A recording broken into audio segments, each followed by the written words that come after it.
1 second here. Okay. Everything looks good. All right. Hey, Schmoody Night. Nice to see you here again. Welcome to my stream here. My name's Habble Babble, and today we're gonna do some scale modeling. We are going to be building this F-8E Crusader by Hasegawa. I picked this one for this stream because it seems like a pretty simple kit that will hopefully not turn into a huge disaster and be a good practice one. Before we start, I suppose I should explain a little bit of my personal experience with scale modeling. I have been scale modeling off and on since I was a kid in the 90s. And I've only really gotten serious, sort of, with it in the last couple years. Before then, I kind of just used the same stuff my dad had ever showed me to use. But in the last few years, I decided I wanted to make stuff that looked better than that. So I'm going to show just a handful of kits I've done previously in the last couple years, just to kind of show you where I'm at. First, and these are just small ones that I could grab. I have bigger, nicer ones, but getting them out of the display cabinet they're in would be a pain in the ass. So just maybe I'll show those some other time. But start off with, this is an M5A1 Stuart light tank that I did a couple years ago, but I still think turned out pretty nice.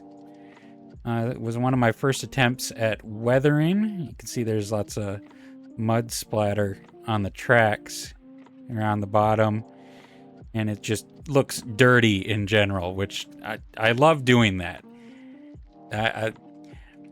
The great thing about weathering is you just make the fucking thing look dirty. It doesn't have to be perfect. It's just make it dirty. It's also the first time I ever did a figure. And I think this guy turned out all right. Yeah, this one's a few years old at this point, and I can definitely do better than this now. But I still think it turned out pretty nice.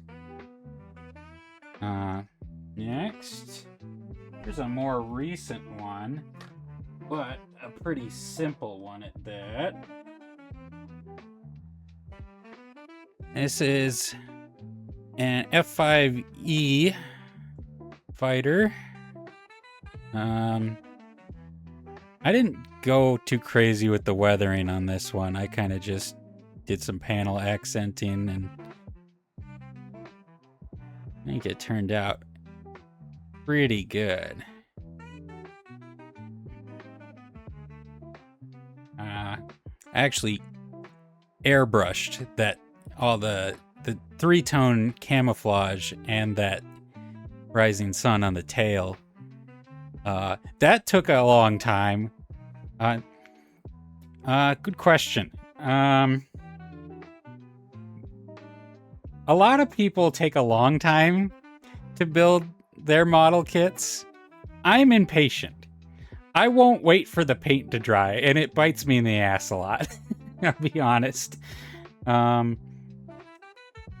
Altogether, this kit probably took me a couple weeks, but I didn't spend the entire time, obviously, working on it. Just off and on. Sometimes realistically, if I add all the hours together, it probably only takes me like a day worth of work, really. But then I have to spend a lot of time waiting for paint to dry. That's part of the big part of the problem. And I currently use acrylics for paints. As a kid, I mostly used enamels, which are oil-based, and they take a long time to dry. So I much prefer using something that's faster. My last one I've got here to show. This one's also a little bit older, and I can do better. But this is the USS Fletcher. I really like how this one turned out, though the rigging is a bit loose compared to what I like. Oh yeah. Hopefully this stream doesn't end up being mostly just watching paint dry. That's because that's one thing I was kind of worried about, is just watching paint dry. I don't think that'd be really interesting. This one and the M5 Stuart are both by Tamiya, which is my favorite brand of model kits. I think they have great detail, great moldings, so you don't have to do a ton with them. This one I also got a photo etch kit. You can see there's handrails and stuff on this one. So the base model kit doesn't have that. I bought a kit of super thin, finely cut pieces of metal railing and whatever else to add to it, which was tedious as fuck to do. But I can't argue with the results. It looks great, even if I probably was too impatient with the super glue and definitely got lots of glue on my hands, where it just made a mess. But the rigging here is just some thread, and it's a bit loose compared to what I would like. I have some other kits that I use this more stretchy string that works a lot better. But like I said, those kits are kind of a pain in the ass to get out. One of them is way too big to show off here. That was a huge one. But I like the results with those. So, and I also want to say I am not an expert, obviously.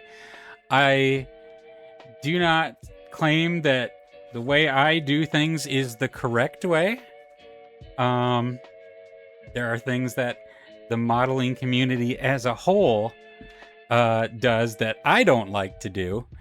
But I just want to stress that I might do things wrong because I'm impatient. I have a tendency to get my airbrush clogged because I'm too impatient. So I guess we'll see how this goes.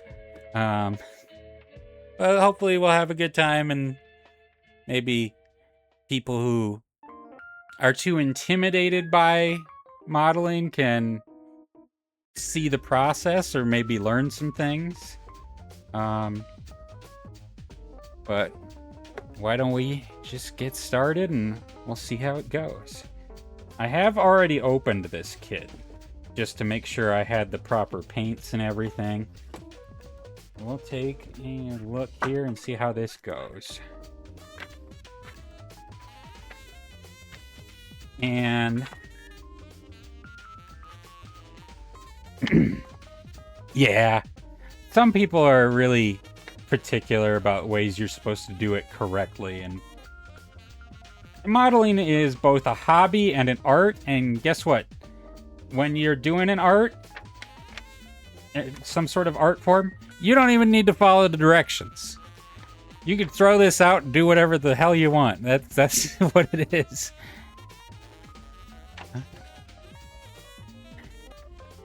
So let's see here. Now, I'm gonna ostensibly follow the directions we're just gonna do a basic build here. I'm not gonna go wild with it or anything. But the directions always tell you, do this step, this step, this step, this step. I like to build in chunks. In chunks that I can easily paint all the same color. Which is super easy with something like, American World War II vehicles where it's all olive drab and you just paint the whole thing at once. It's so easy. But when you do something like the 3-tone camouflage on the F5 here, it takes a little bit more doing.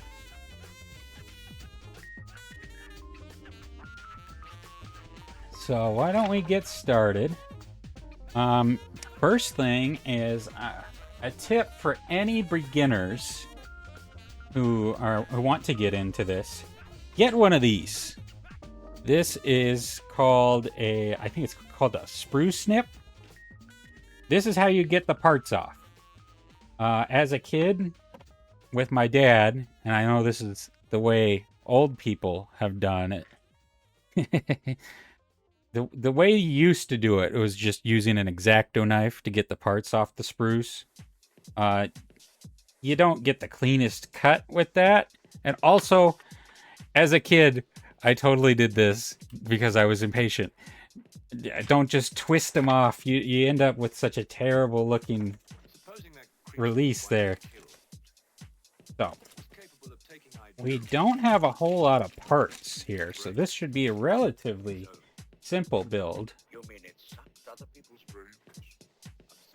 We got left side of the fuselage, some bombs. Yeah, and you should have seen the paint jobs on some of the kits I had as a kid. It was like finger painting.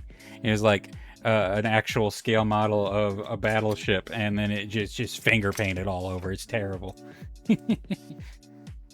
Let's see. Right side of the fuselage, some missiles, landing gear, and a few other things.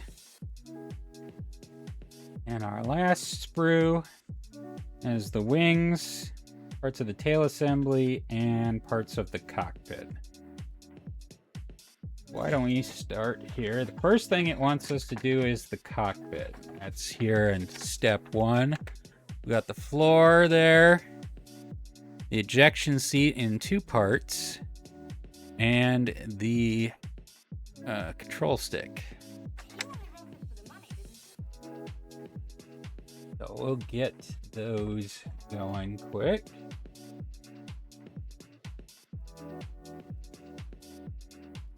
Nice. Simple cut.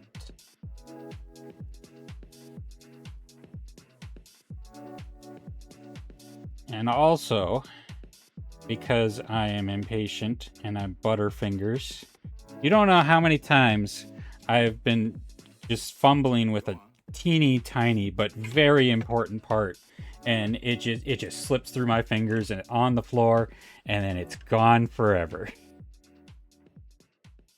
Or at least it's gone for a few weeks, and then I'm looking for something else, and what do you know, there it is. Might as well put that back where it belongs. Now, one trick here is going to be that my microphone is a little far away from where I'm working, so hopefully I'm not too quiet. A little bit off the desk. Oh yeah, totally. Let's see here.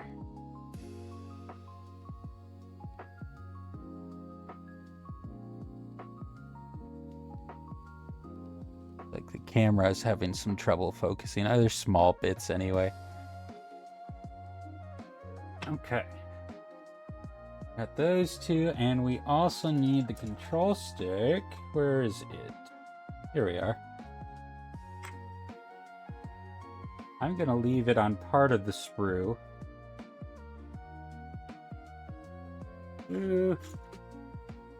It launched over here a little bit. That's always a risky thing. Okay. It's absolutely tiny. That's why I left it on the sprue, so I can leave it on there and paint it. And for the rest of our interior, we also have to paint the inside of the fuselage. And it looks like one other part goes in there.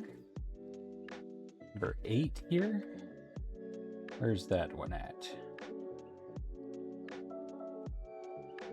Is he over here? Ah, here we are. This flat piece here. I believe this is the instrument panel. Set this aside for a moment so it's out of the way. I'll put the sprues over there that we're not working with.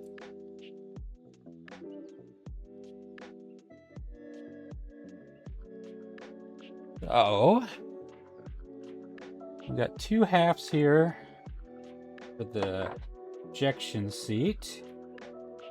And I've got some cement here, plastic cement. What this isn't actually glue. What this is a chemical that actually partially melts the plastic so that it sticks together. And anybody who's working with these should be using a glue, a cement of some kind with a brush applicator, like this. Back in the day, we used just a tube of plastic and it was just a huge mess. This is much easier. There's a thinner version of this that I see a lot of other people using. I find this particular one to be a lot stronger. So, and it sets really fast. There's our ejection seat. This particular model does not come with a pilot figure, so we don't have to worry about painting him. There is a little bit of excess plastic there. Let me try to trim that off a little bit. Move that out a little. Let me grab a sanding piece.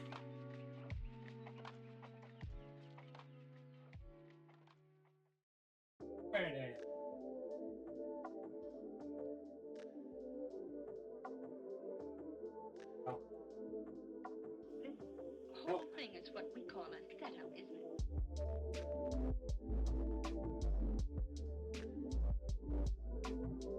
Sand this down a little bit.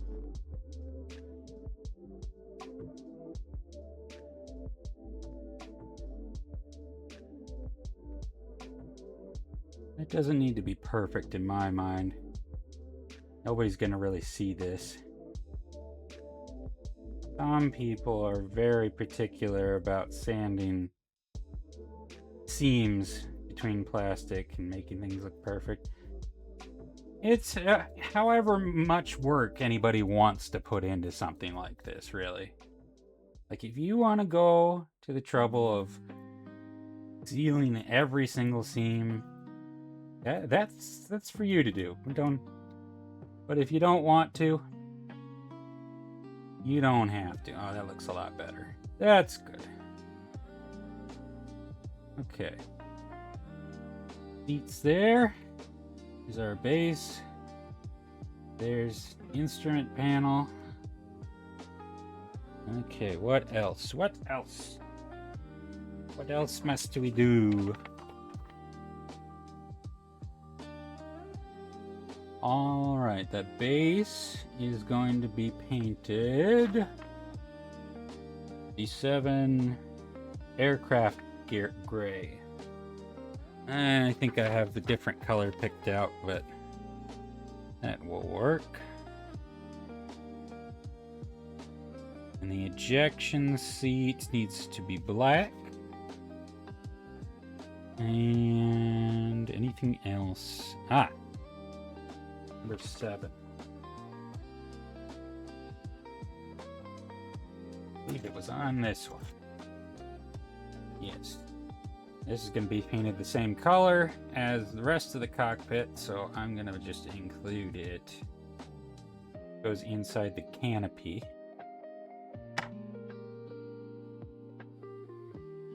Also need that to complete the interior, get the fuselage.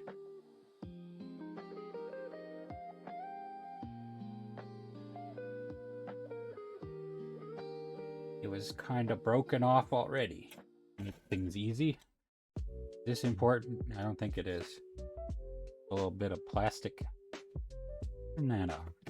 There we go. And we don't need anything else from there. And then let's grab this one. Also broken loose a bit. That's okay. A few less pieces to cut.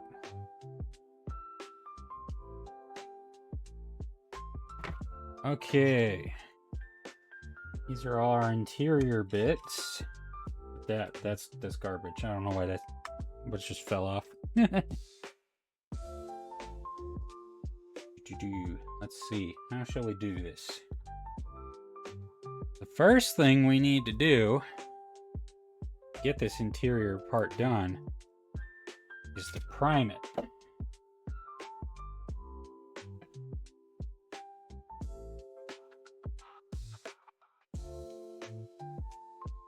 Got these little sticks here. If I can get a grip on it. One. That might not be enough. We might just have to, grab onto the back. That way, while I'm painting it, I don't have to touch it. It's already there. So that'll make things easier.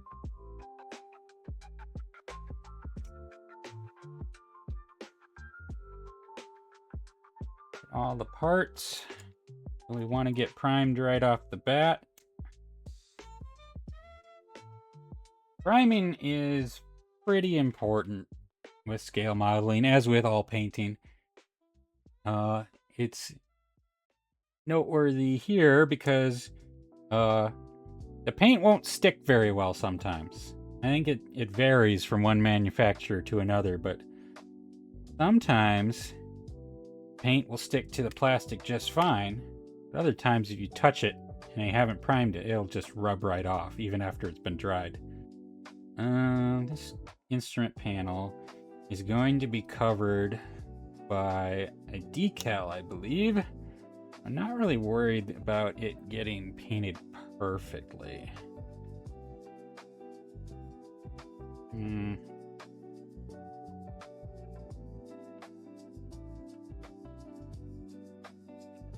Back of the canopy here. We might have to touch up just a tiny bit. I'm just going to hold on to the corner there. Okay. That's all we need for the interior. We don't need to worry about these for the rest of this. Now we can prime it. But I have a second thing to do to move things along a little quicker. I noticed step 2 is the engine assembly, and it's all painted one color, so we're gonna start that at the same time. Don't mind my ADHD brain if I get off track and wind up doing something completely different than I intended. I do this constantly when building models. Go from one thing to the next. Get distracted by something. Forget what I was doing. There, we need...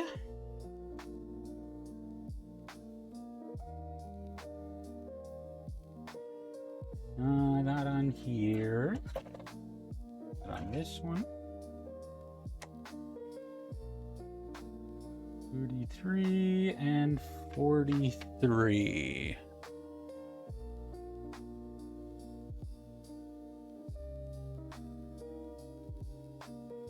There they are, right there.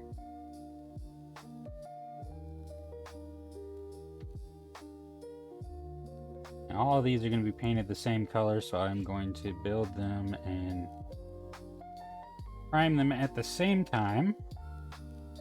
Everything's going to be primed the same color. And then painted on top. There aren't a whole lot of colors to this particular model. Back of the engine. Fan disc. There we are. I'm gonna set these aside so I can start priming those. Well, let's see, what does it say here? Let's see. It wants this on top of this. Let's see how do those fit together. There's a little lip there, I think. That's the way it wants you to do it. I believe this is something of an older kit. It's not as detailed as some of the newer ones, so they're not. Older kits are not always the most straightforward in how you assemble them. You kind of have to just. It's kind of vibes based.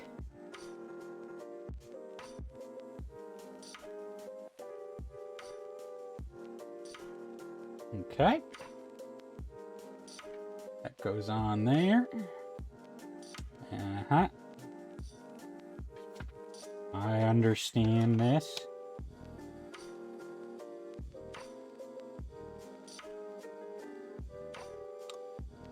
And then that part goes on there. It's inside. A little off center. Let me see if I can straighten that out.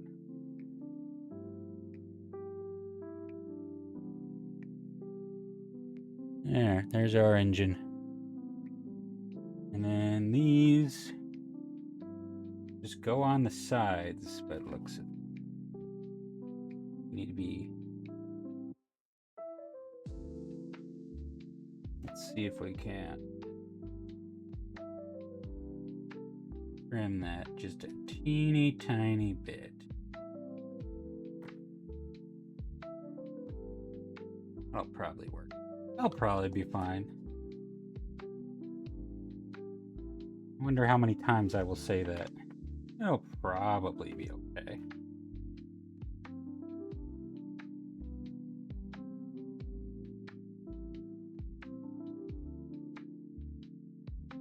Like it goes on like this.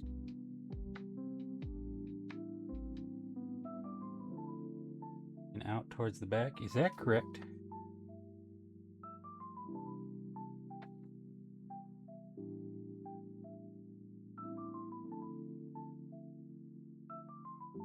Better double check.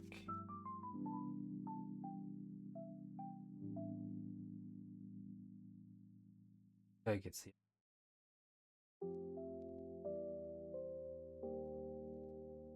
Why I check before the glue dries. Or I could have checked beforehand.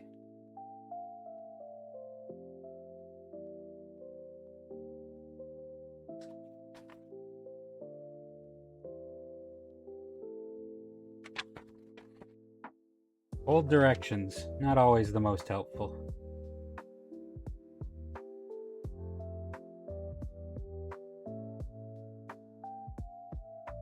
Yeah. Yep, this is right. This is the right way. Now where's that other one?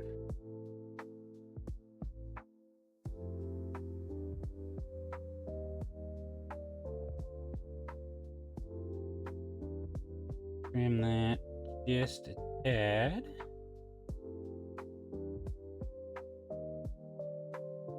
Yes. It's all coming together now.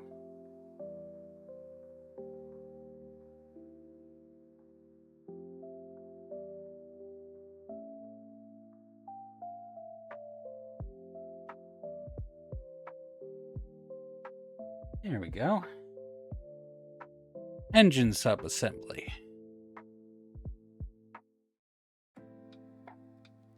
Now, that out of the way. Heal up the glue. No need to spill that. It fits together. We bring over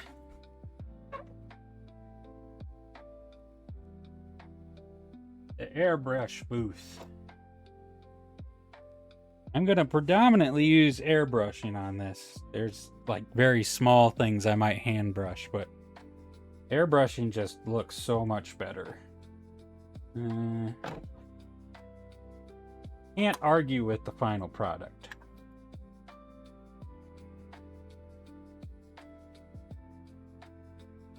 This one.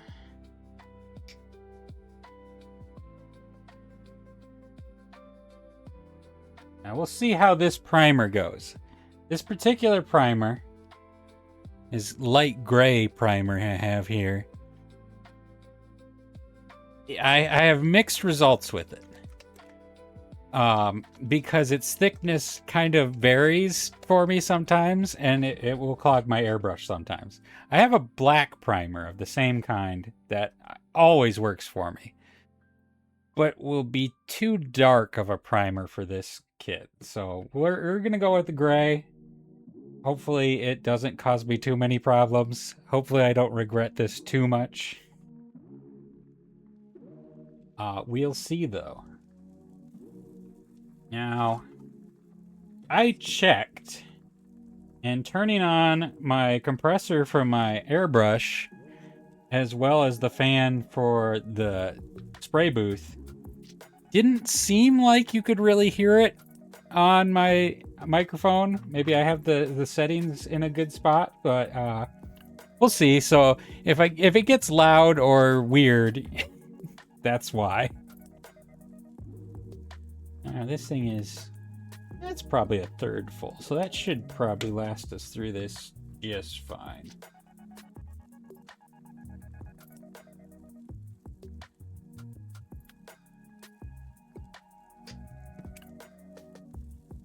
Here we go.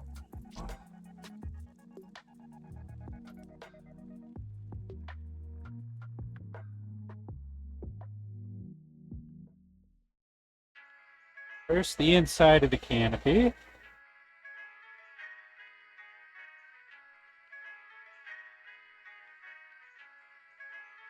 Since it's just a primer, I don't need a perfect coat. Just enough that there's something there.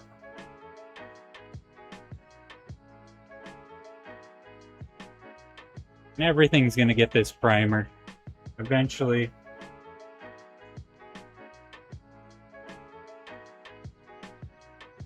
Well, it really doesn't matter if I get things, if I'm not precise with it.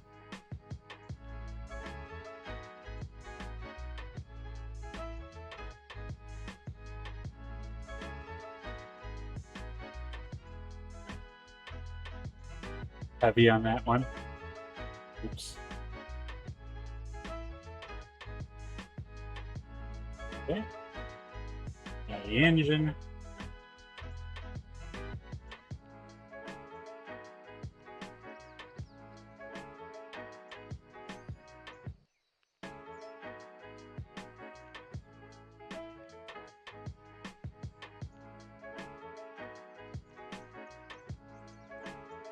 That'll be fine for this.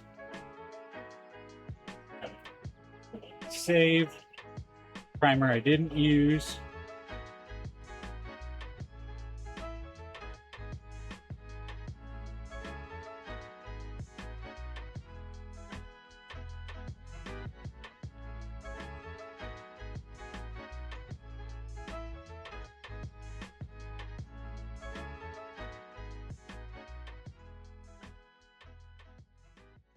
I'm probably gonna have to run to wash things off from the sink real quick quite a few times.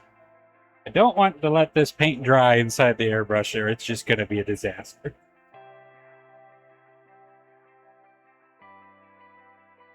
So,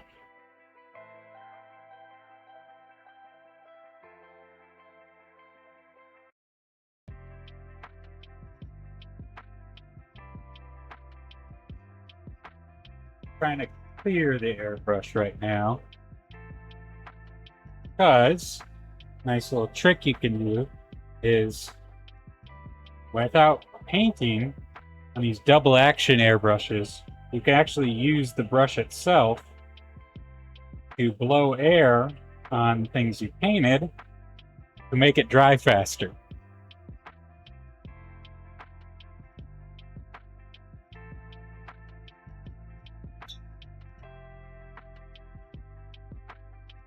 It might not be set perfectly, but this will give me enough that I can actually do stuff with this.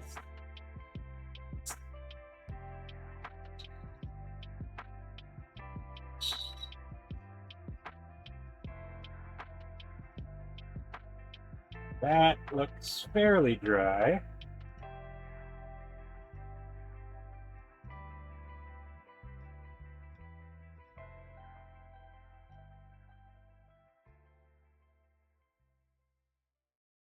Well, he knew he's hiding somewhere.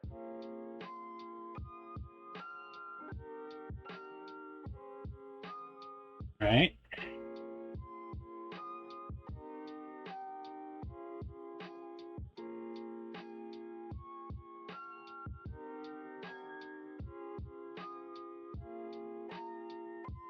Just realized I forgot to trim off a few excess bits off that piece of the fuselage. Oh well. Get it here in a second.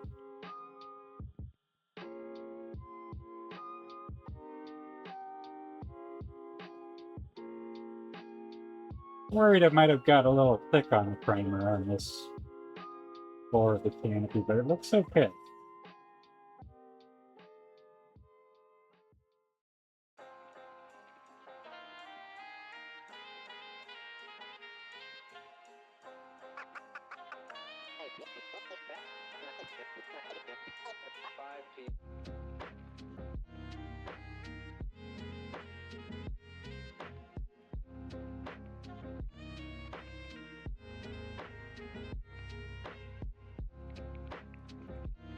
Yeah.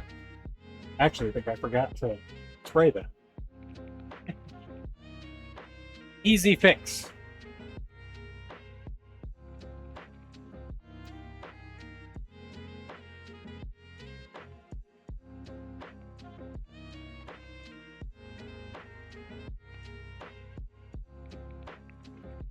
Okay.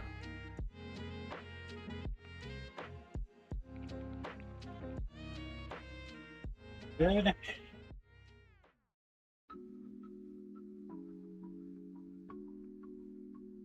I don't know why my primer is full of bubbles.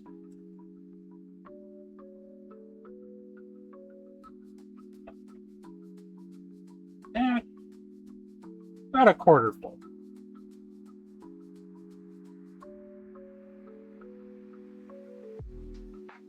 Real quick, I'm gonna go wash this out and fill it with water, then flush it real quick. Be right back.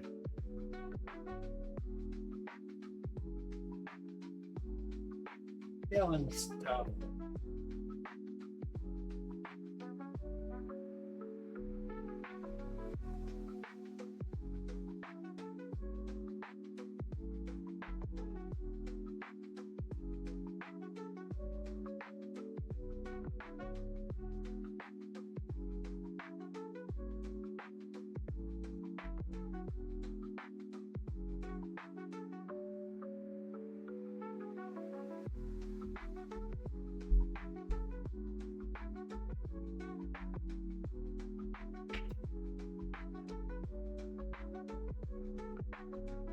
Now I'm dropping things.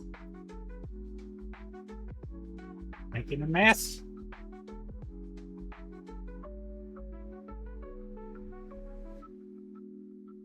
Don't need to be making a mess. What did I drop? Was that the tweezers? Oh yeah. There you are. Okay. So since this is water-based paint, all I need to do is fill it with water to clean it out to some extent. Good. Pressure going again. kind of flush that out real quick. Anything I do with the airbrush, I'm not going to claim that I'm an expert or doing it properly.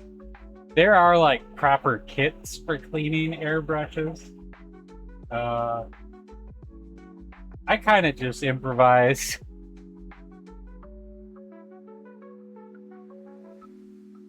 I'm not using enamel, so I'm not really that worried about wrecking things. I haven't wrecked it so far. I have dropped like important like rubber washers off of it that were very necessary for it to work while cleaning it.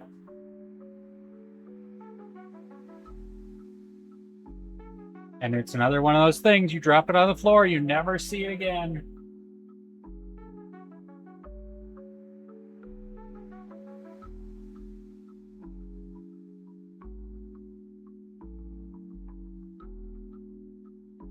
Could do this faster, but I'm giving the parts a little extra time to dry. The fan from the booth is also helping.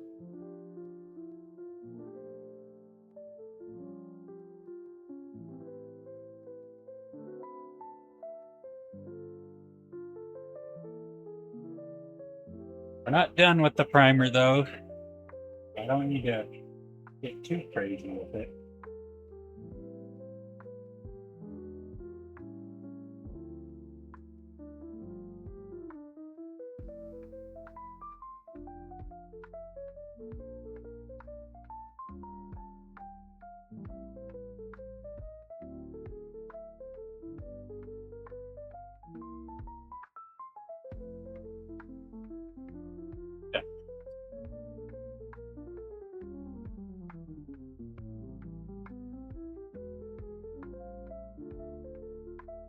Aside for now. I gotta trim these little bits off that I ignored before. There. Fixed.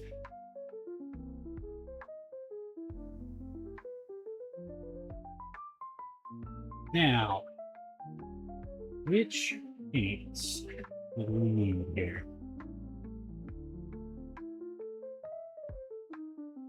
I believe we need black for the ejection seats. Yep. We'll need some khaki for the cushions. We need some black on the control stick as well as silver. And the floor get, yeah, aircraft gray. And the thing is, I'm not using the exact paint that Asagawa says to use.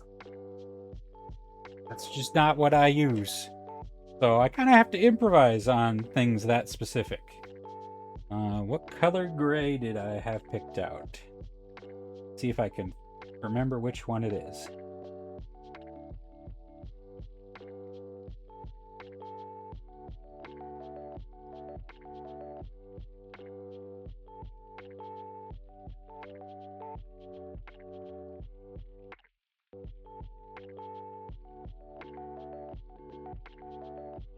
Different gray.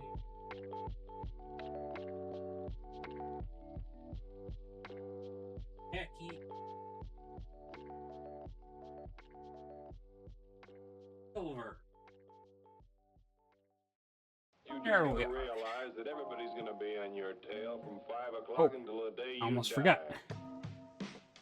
Deeper dive. This one. Oh.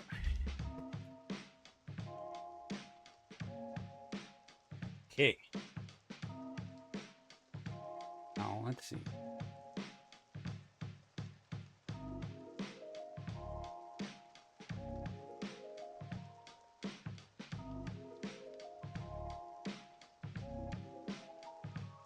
See if I can remember which one I was going to use for what.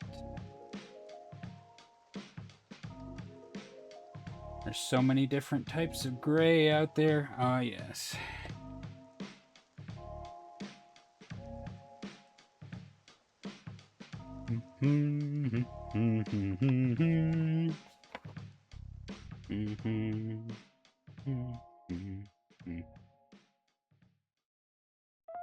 Right.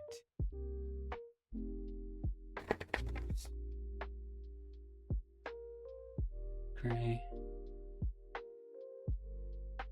Most of that's exterior stuff.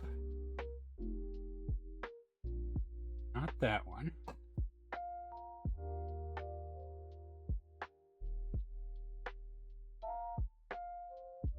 Oh, gray. Exterior. Anyways. Yep. That'll be the one. Set those to a side. Those are for later. Now, sufficiently. I think they're dry enough. Let me see here. Oh yeah, that's dry enough to work with. So why don't we start with this one? Because it's the only one getting this color.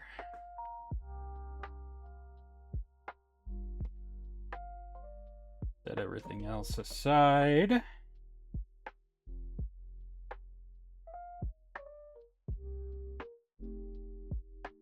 Start collecting a whole bunch of junk here.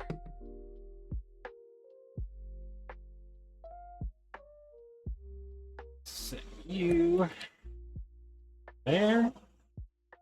Compressor back on.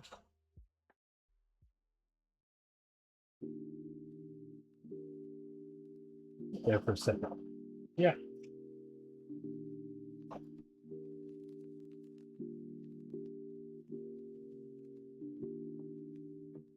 This color is called burnt iron.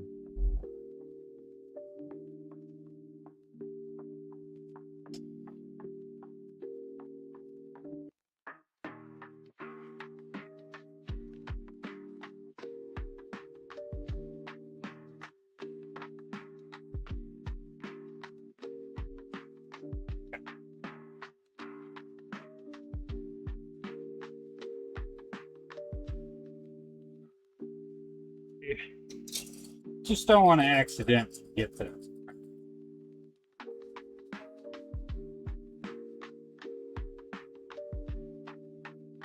very thin.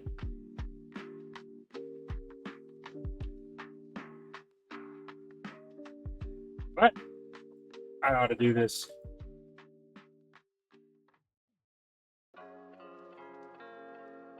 No reason to get spray paint all over my hand if I don't have to.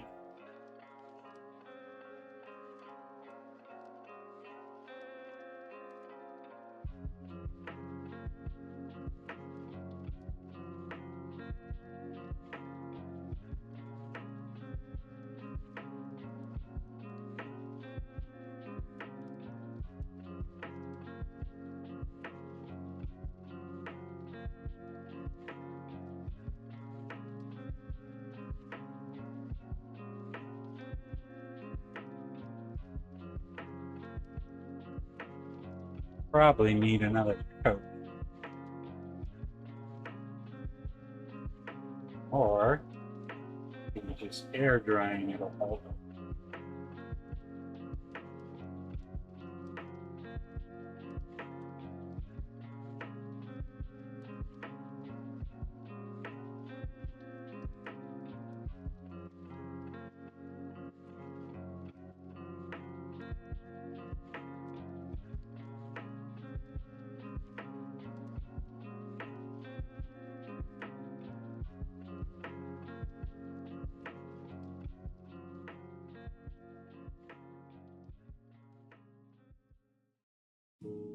Vermin prowls around the streets all hours of the night, just like an animal.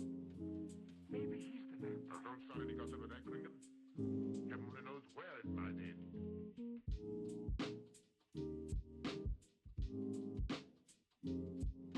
Set that aside for a moment.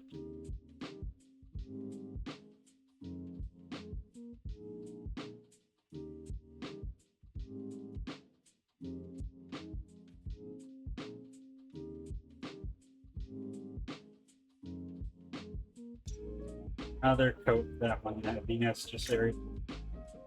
Paints are so inconsistent. Like some paints are so thick that you have to do so much to thin them just to get to work with them. And then other paints are like you're just spraying water with the suggestion of a color.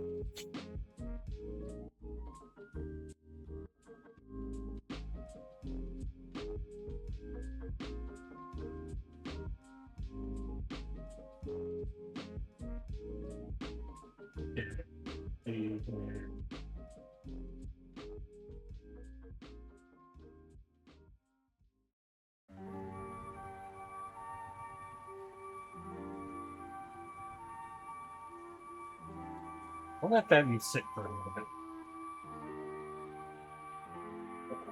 Water for the airbrush.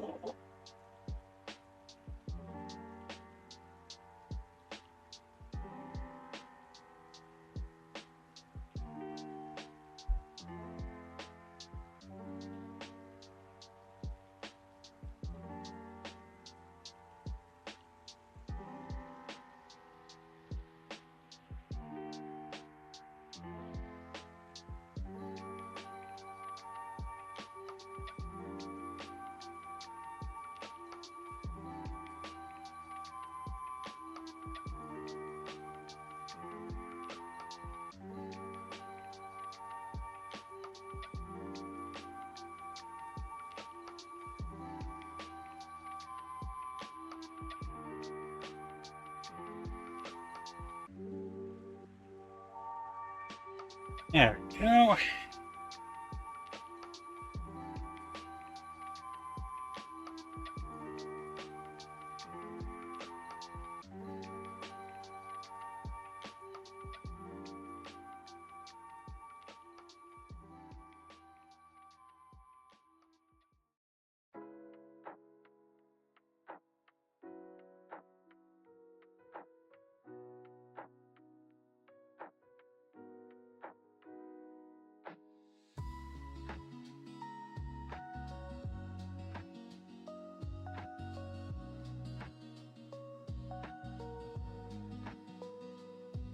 Okay.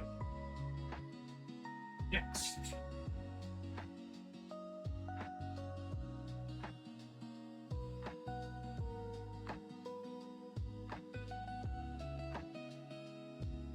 Let's do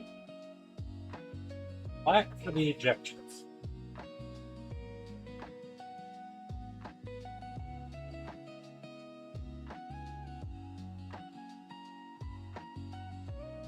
Quick one.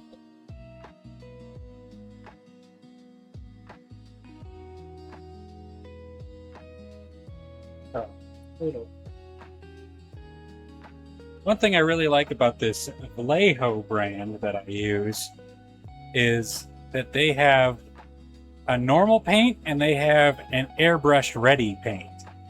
And the airbrush ready paint, obviously you could just put straight into the airbrush. You don't need to thin it or anything. But you can also use it just with hand brushes with also not having to thin. It just makes things so much faster.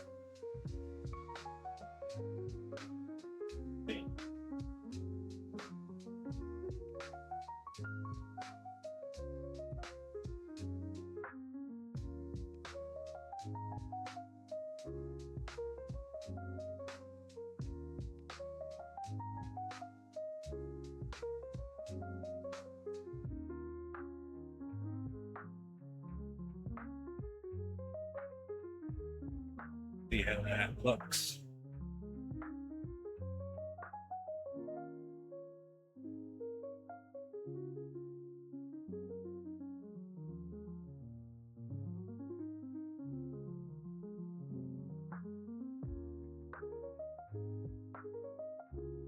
Yeah, I think that'll work. Interior stuff, I'm not that worried about it being perfect. Next, I'll have to clean out the airbrush before we do that, but next,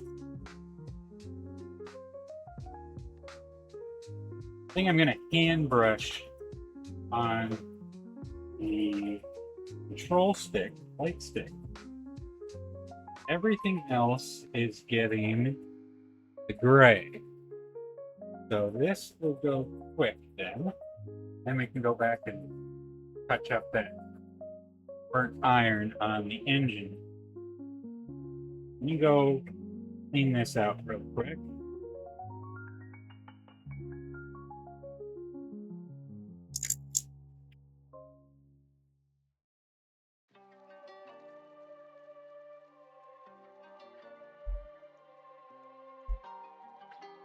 Sometimes I think he doesn't give a darn about me.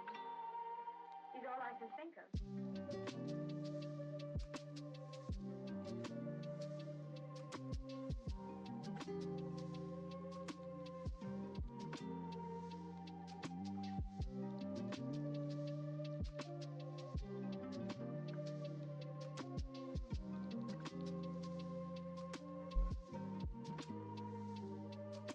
Yeah.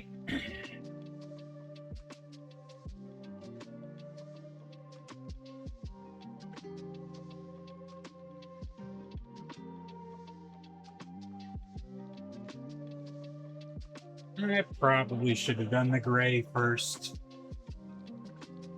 Just to the black.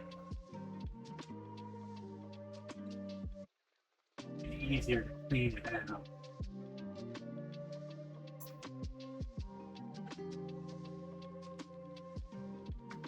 Less likely to mess with the next color. Oh well.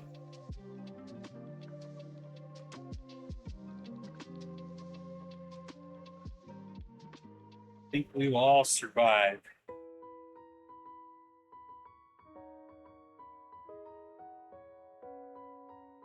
But perhaps not. Who knows?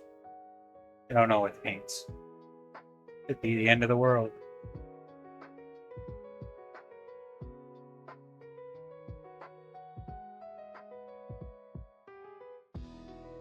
It's going pretty well so far, I think. I don't know how many people would find this the most interesting, but this is actually part of the reason I started streaming. I've been working on these models for a couple years now and showing them to coworkers and the like, and one of them suggested, hey, you should become an influencer. And I thought, well, I spend hours working on these models anyway. All I have to do is put the stream on and just talk to myself while I'm doing it. Doesn't seem like that's that hard. I'm glad you're enjoying it. Nothing wrong with chill. Needs to be more chill in the world. People get too stressed out, worry about things too much. I also am very much of the opinion that these days, there's so many people online specifically that are so worried about being seen as quote unquote cringe that they have no hobbies.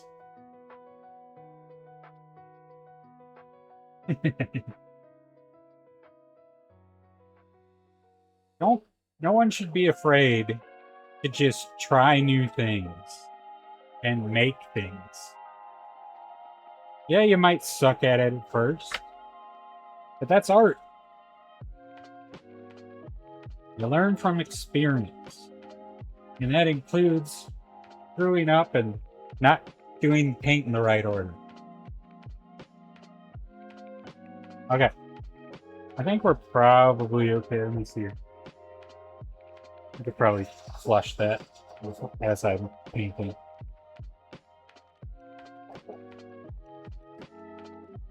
Yeah, you don't need to have such a elaborate setup with airbrushes and stuff. Hand painting is perfectly acceptable.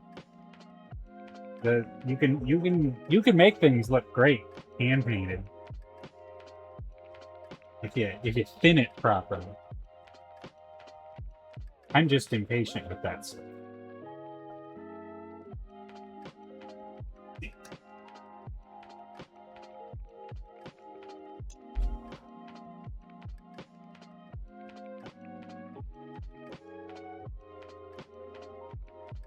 Again, these are all interior cockpit things, so I'm not really worried if the color's not that great. Oh, that'll work. That'll work just fine.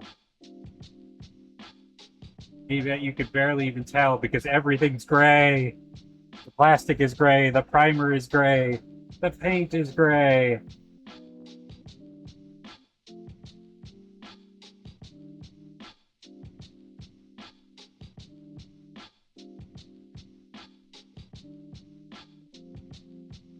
A world of gray.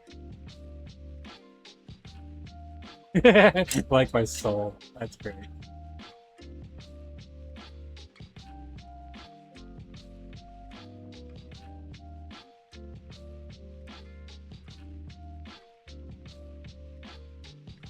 The instant. Get a little clogged up. Okay. We're almost done with the interior paint.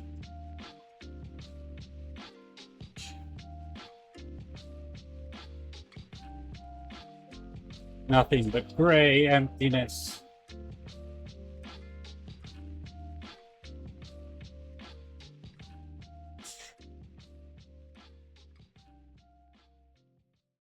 I should have been the one that filled your dark heart with light.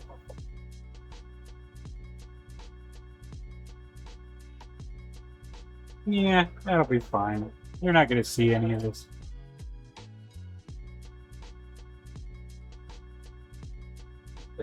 Okay. Once again, I must empty this airbrush. We will then hand paint the seat, or the cushions on the ejector seat, and the colors on the control stick. Airbrush. Off to the sink again.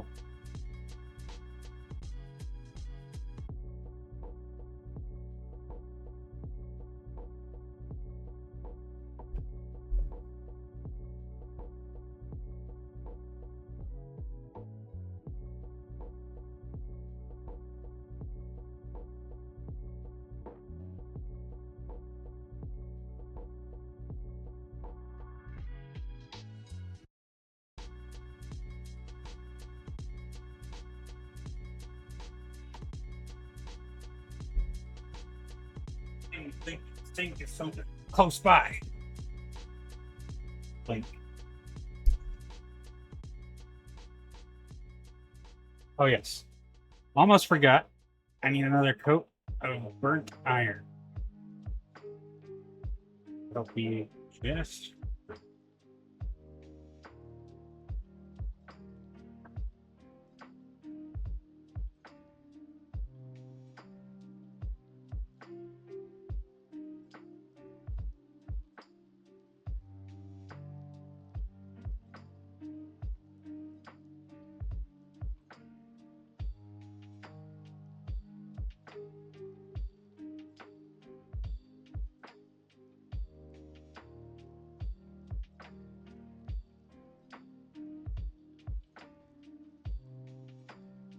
Hand painting.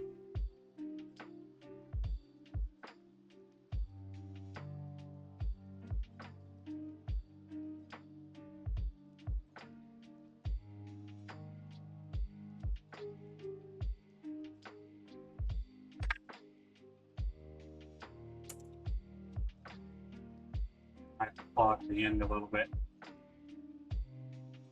Dude.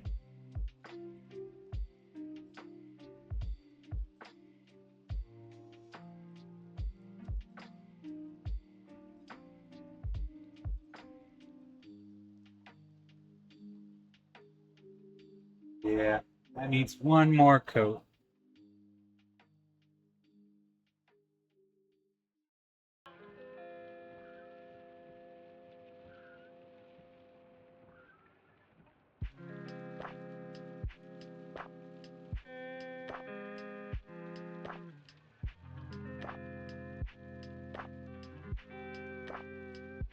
Do a little surgery on this thing real quick.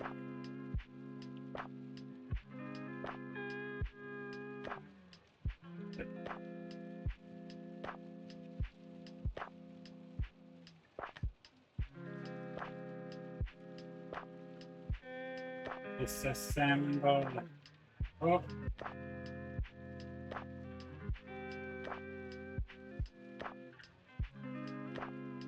Logged. Okay.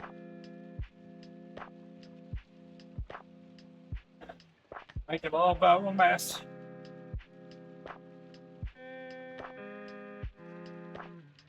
We'll come back to that other bit then.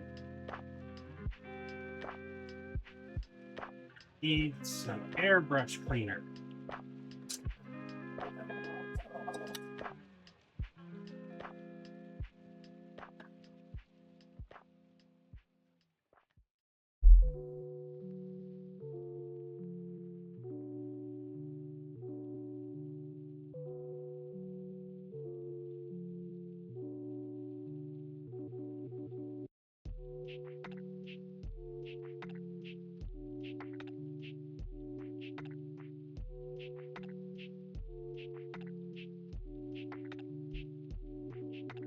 Now,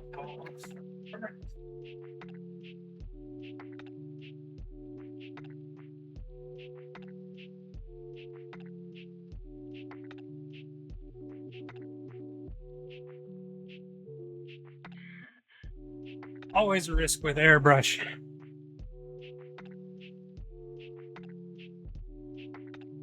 Hey, do what you gotta do. I'll just be here painting. Nothing urgent.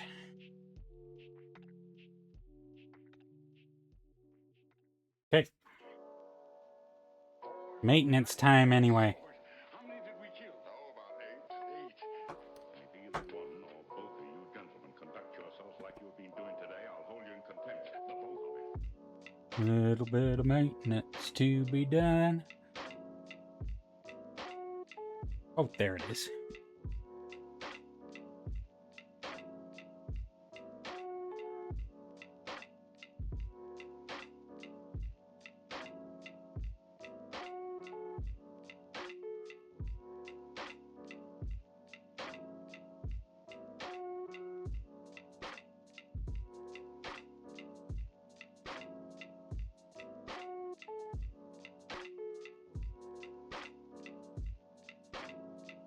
Managed to clog the nozzle.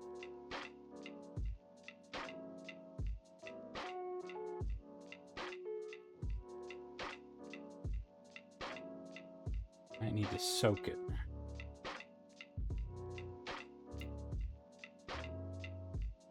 Just a teeny tiny amount of airbrush cleaner.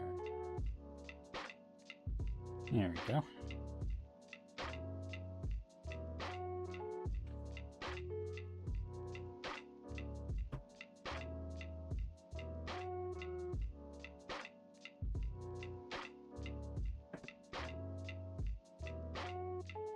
Put that aside for right now.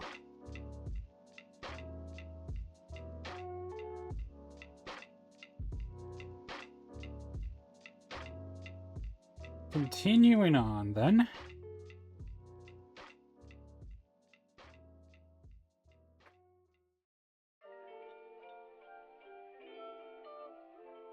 I'll check on that in a bit.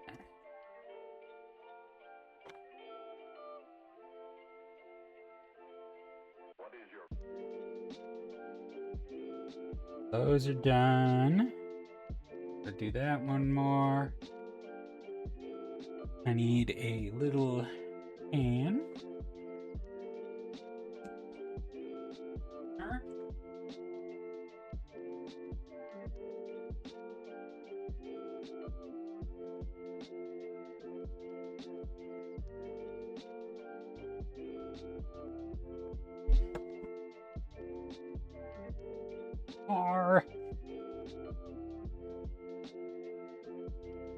I think we'll do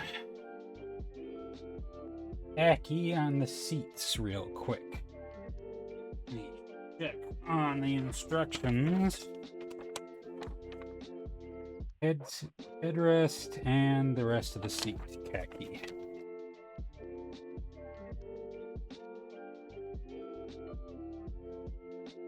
Brush.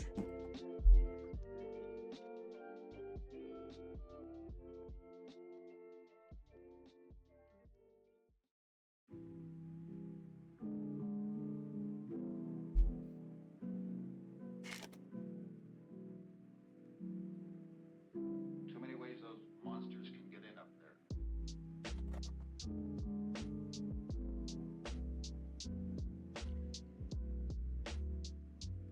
Use this brush, I think. I think that'll do.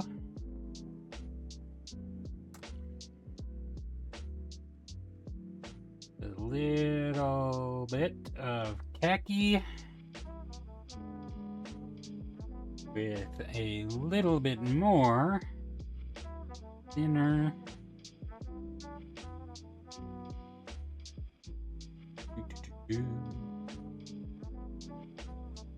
We don't need much of this.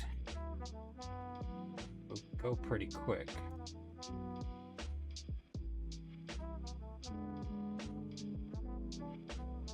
Tiny amount on the seat.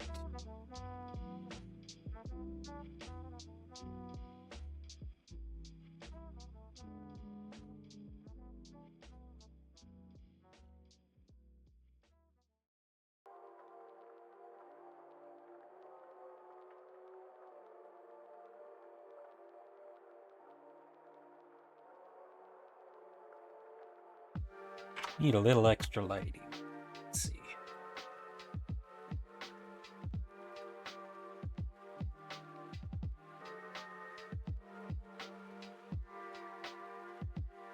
That should help.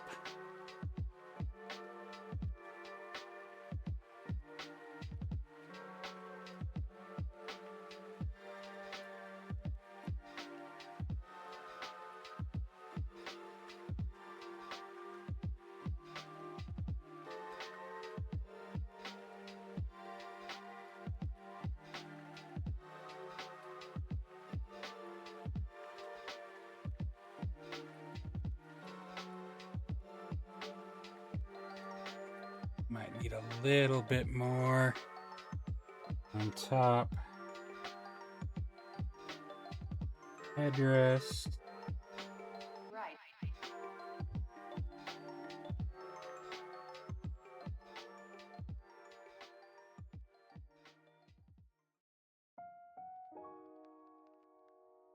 Check the diagram, make sure. Yeah, just in the front.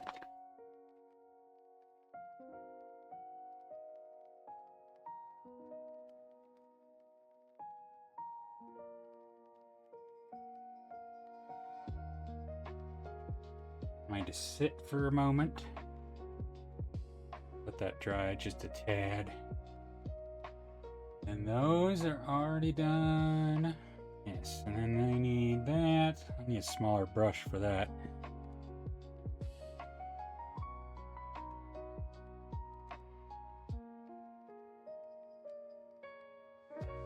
A water cup.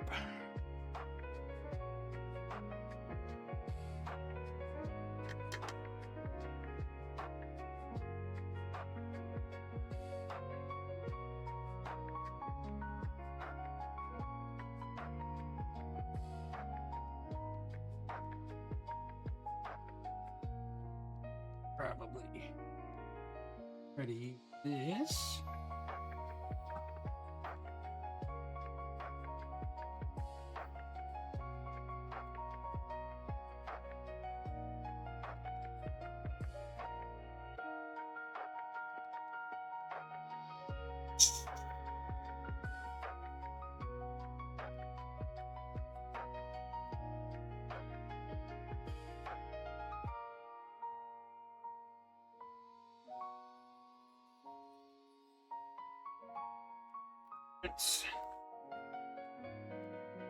It's okay. Just needs a little extra coat. Oh, that's much better already.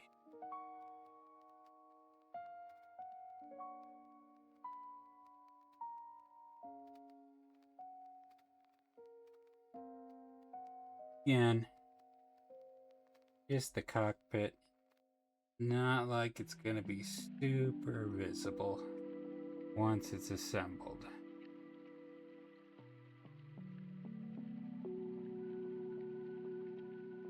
Yeah. It'll work.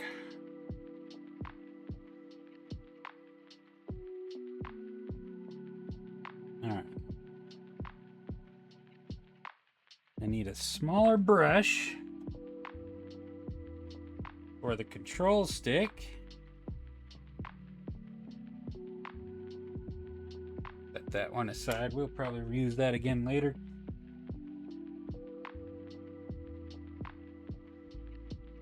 And off.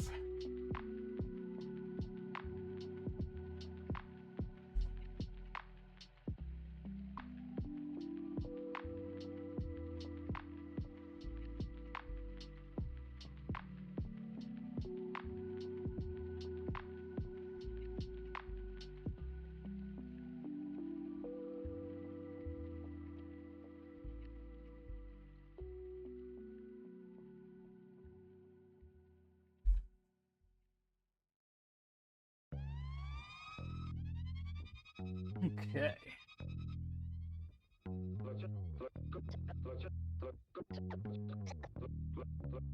Let's just go about. This one. Let's put that back there. We're gonna want a smaller brush.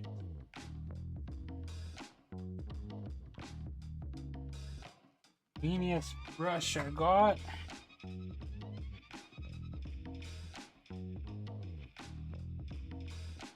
And we'll start with some silver.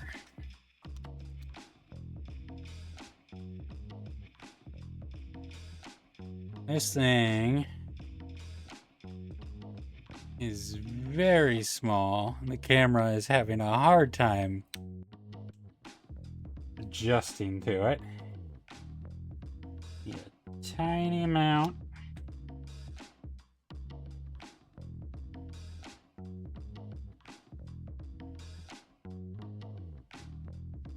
Just a little bit of silver.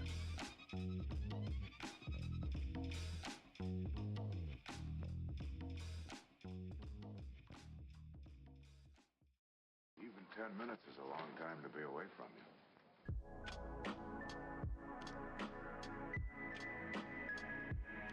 Okay. That's the silver for that. Clean that off a little bit. Next color. Need that black again.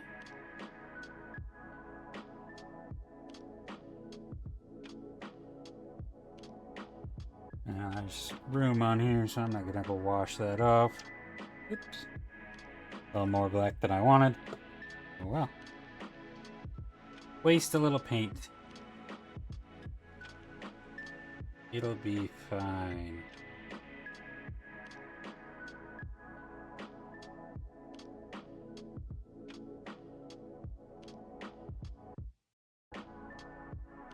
Just a little teeny tiny piece.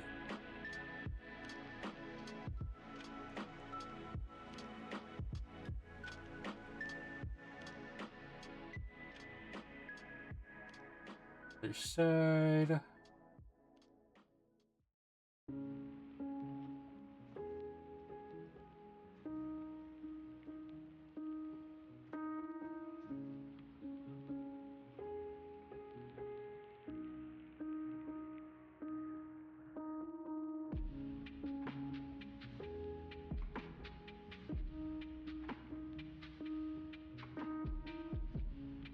I don't know if the camera is ever going to be able to focus on something that tiny.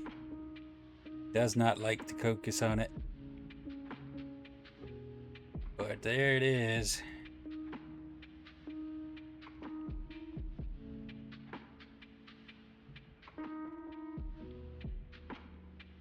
Okay.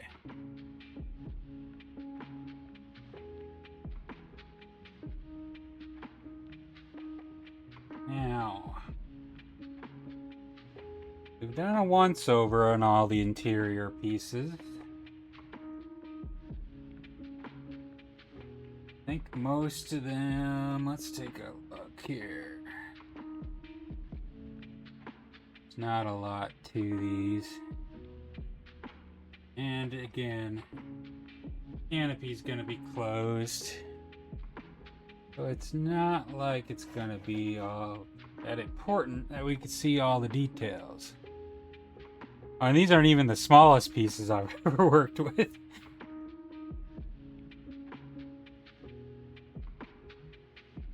Especially when you're fumbling around all butterfingers like I am sometimes.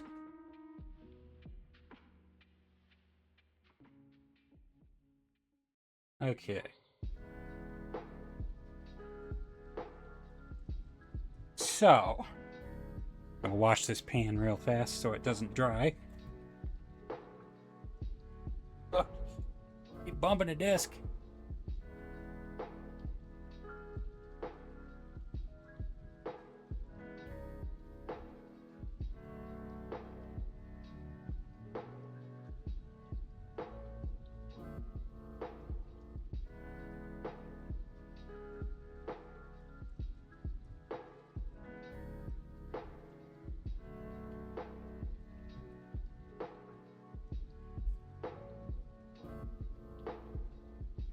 That done.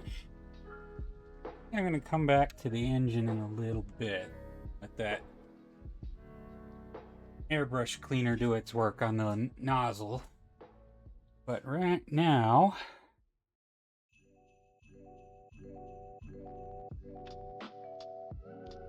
yeah, I think that'll be fine. We're going to partially assemble what we have now. I'm going to leave the control stick off for a moment, let it dry. I think I can do this at least. And I don't really care that there's a little gray spot on the back side of that seat from where the clamp was holding it, because you're not going to see that. And I believe it just sits facing forward. Control stick in front of it. A teeny amount of glue there.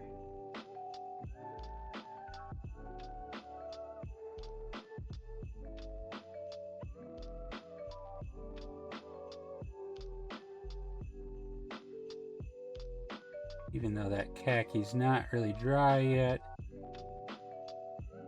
Sit there.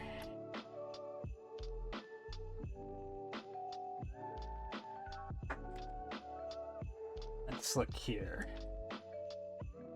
The canopy. Thought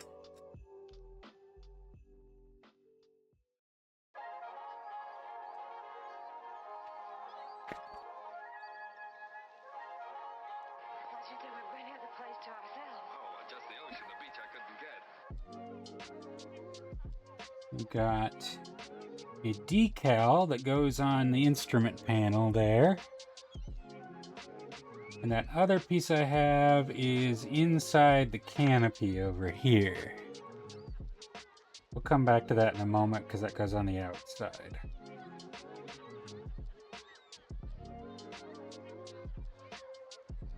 Put this.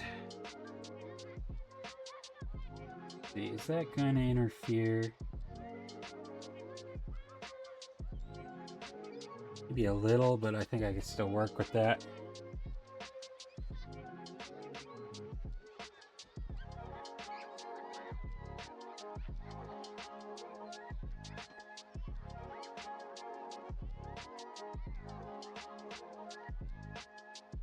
I'm gonna glue the instrument panel piece on.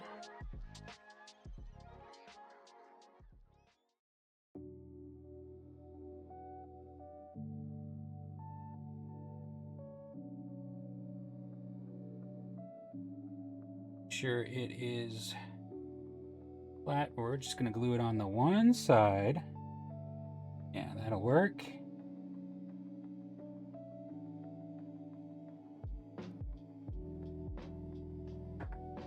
Now, leave this aside for right now. This is undoubtedly, well, it might be. It is a tiny amount of paint. It might have dried already.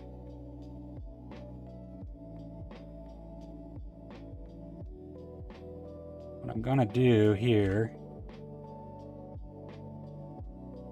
grab this with these tweezers and cut it off that piece of sprue from earlier. I left it on. Discard that. Which way does this need to face? I think it needs to face pointy bit out. Okay. So, a little bit of cement on the bottom.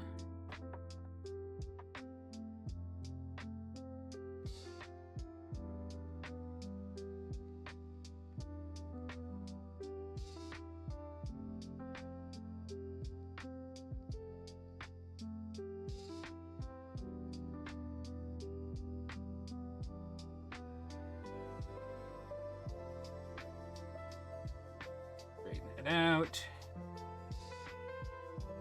Straighten the hole. There we are. A teeny tiny cockpit is coming together. It's extremely simple.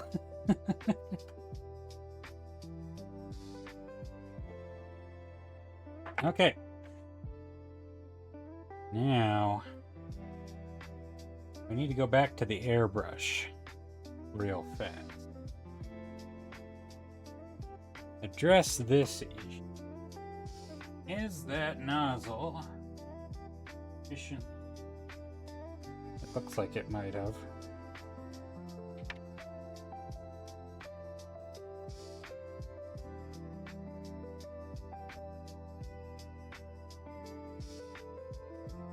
And check it with the needle from the airbrush.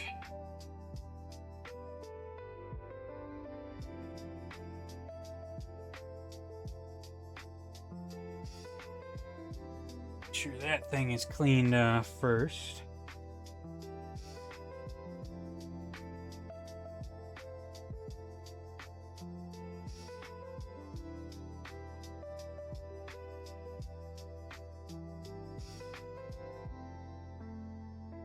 Need to get this clear.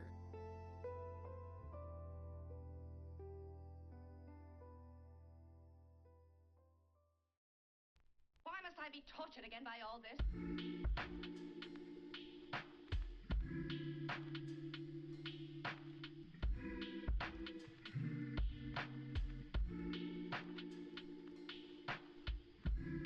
Stubborn little thing.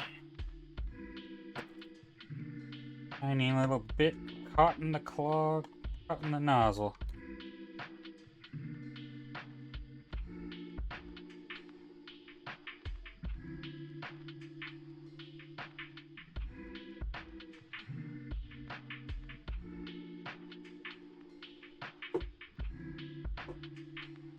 I can do this.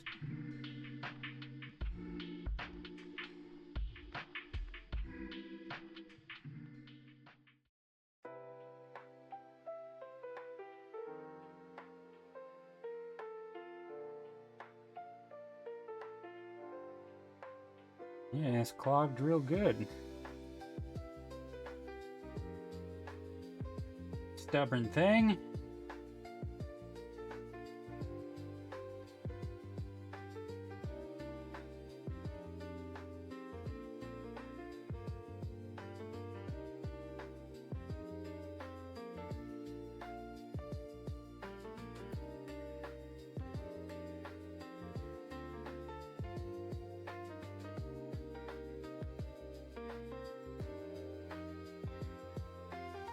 Oh, you little jerk.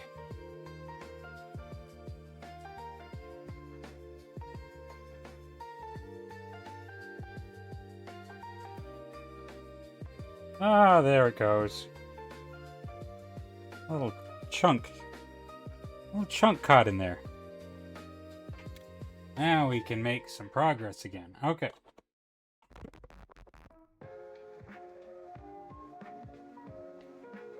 That might have been a bit that I didn't get cleaned out from the last time I used it.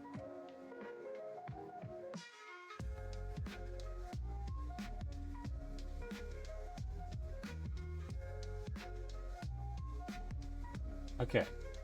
Got two things I want to do. I want to do a second coat on the engine.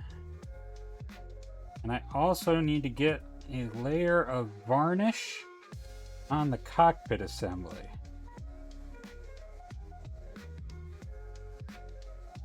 I think before I do any of that, I'm going to glue the base of the cockpit into position in the fuselage.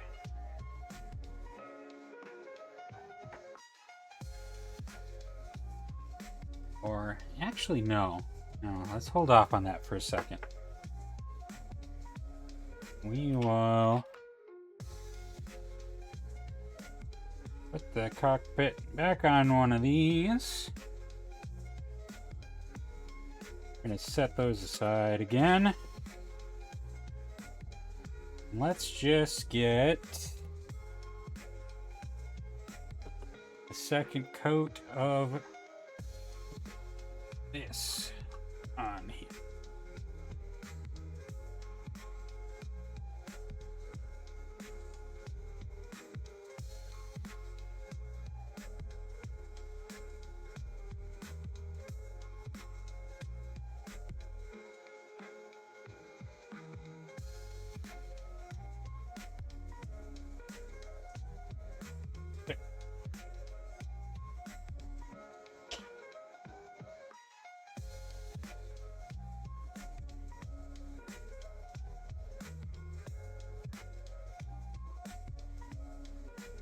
Yes.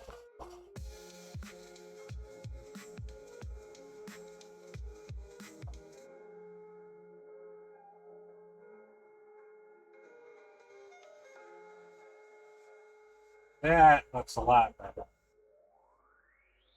Already looks a lot better.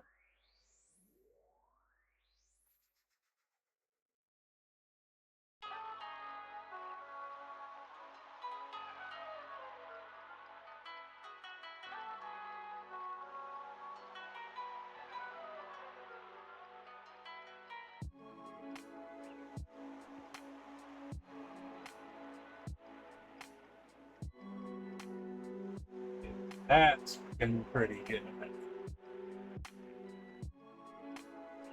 Very shiny and metallic.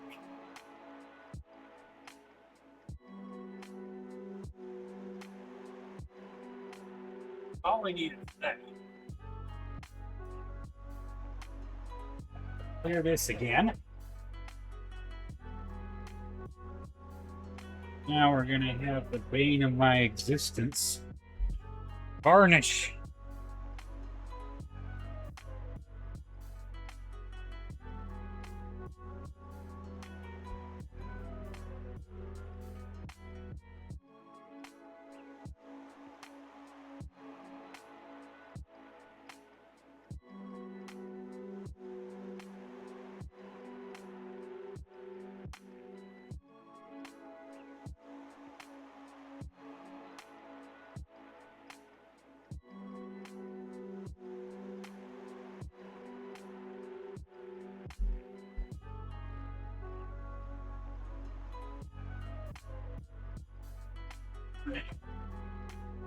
I'm gonna ruin my day.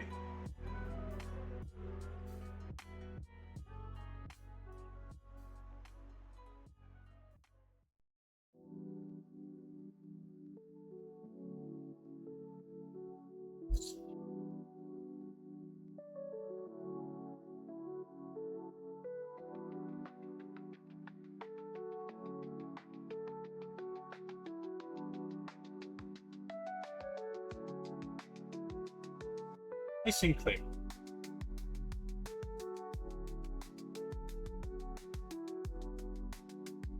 There's probably a better way to apply this, but It's like how this looks. Apply some matte varnish to the interior of the cockpit so that I can then do the next step. I'll only take a tiny amount. Varnish tends to cause clogs in my airbrush.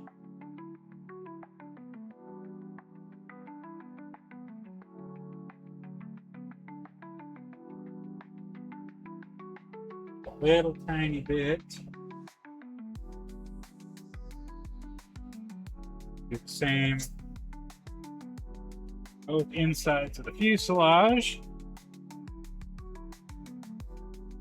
This will seal and protect the paint that I've already applied.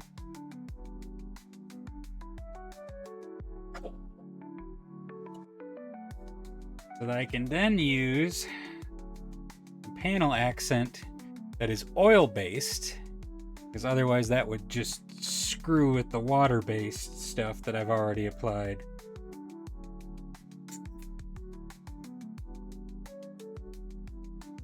We're done with the airbrush for a little bit. You go clear that out.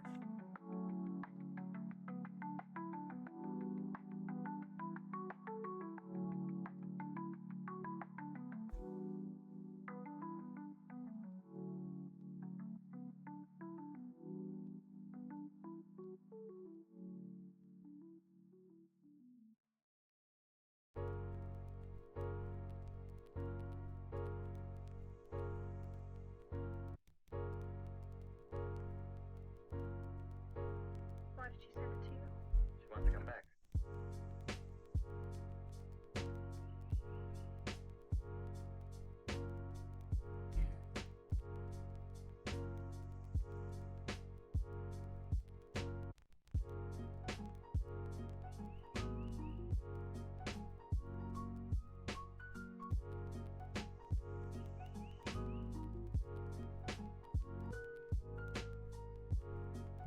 And make sure that stuff's cleared out, as I do time.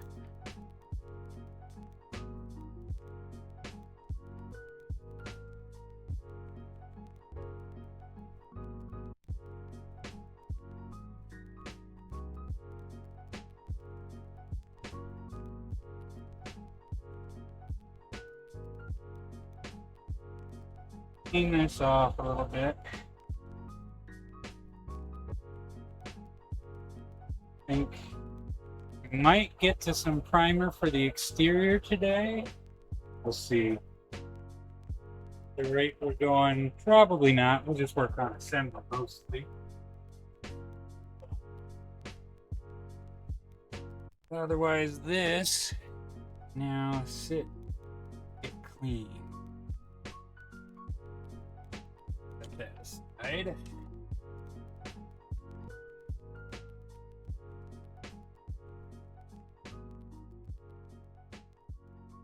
Yeah.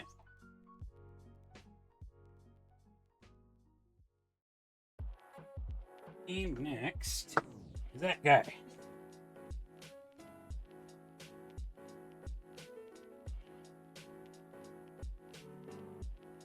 This is Aniline accent color. What this basically does is it's super thin and will just make dark spots and cracks and crevices.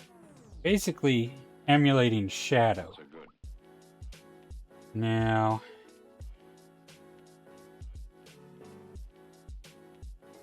Trying to make a fool out of me. the varnish doesn't look the driest there. I might actually want to grab the airbrush again and just try to air dry it. Back to the airbrush.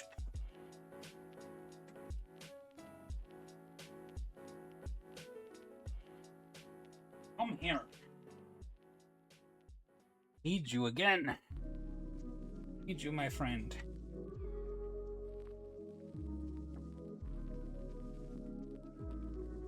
Need you. Give us a little bit of a boost here.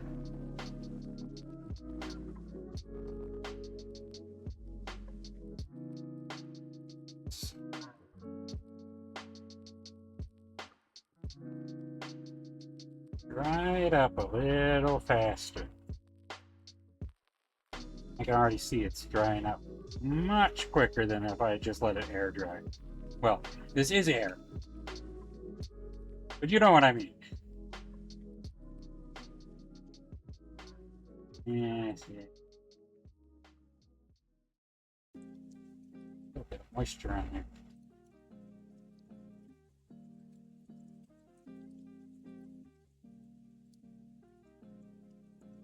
I want to get this varnish applied here first so that I can do stuff without damaging the paint. Few things I need to do before I can seal up the cockpit and then assemble literally everything else around it. Work.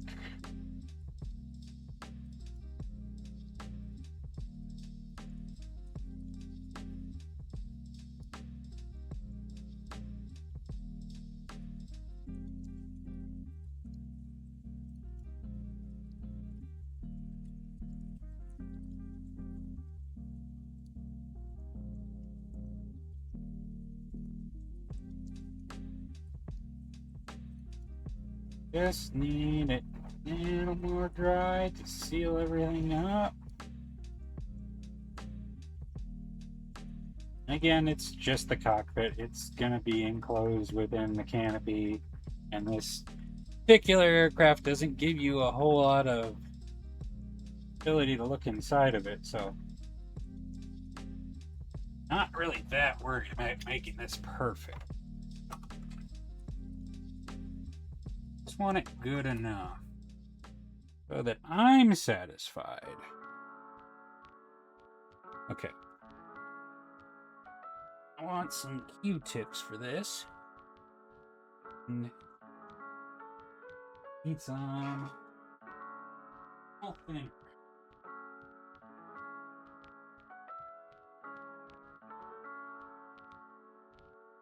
I got my big old box of Q-tips.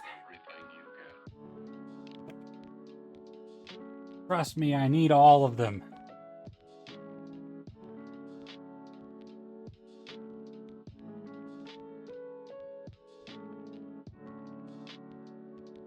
I will need so many Q-tips.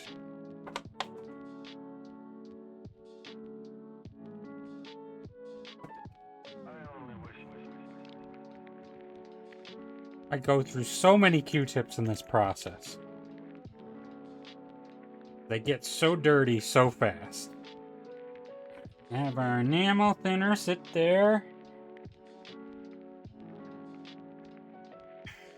What we need to do is use this guy. He's got a teeny tiny little brush on the end, and just kind of gently apply into any cracks and crevices. There's not a lot that's gonna matter on this particular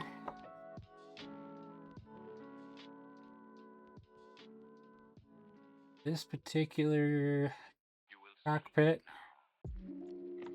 I've done ones that have a lot of detail on their interiors. This one does not have much.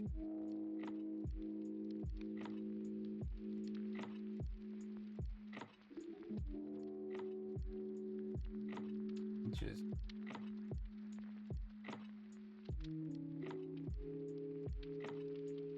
clean it up a little bit, and that is going to provide some shadow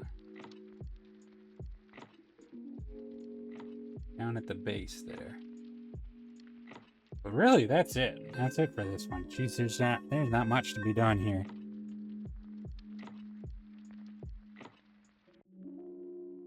We will need these later, though. These will be needed for the exterior.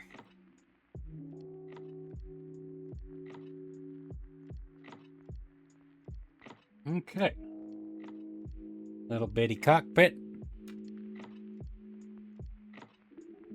Set that aside.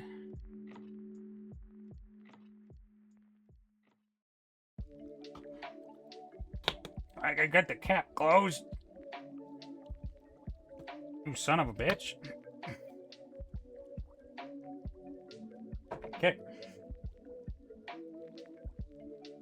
Now, last couple things before we can put the cockpit all together are decals.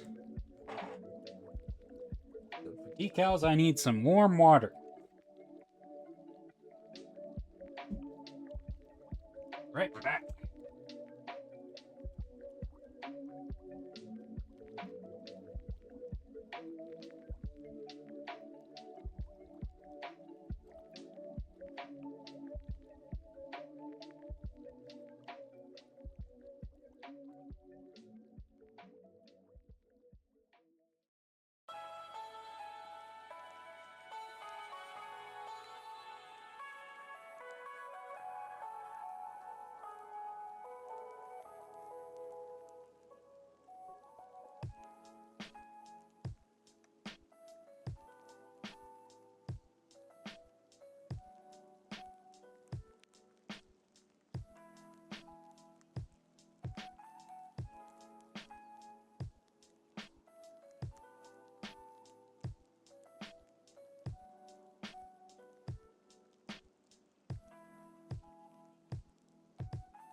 Okay.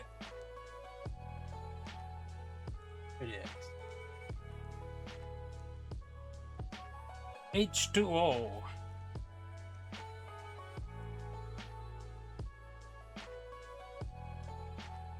We need that for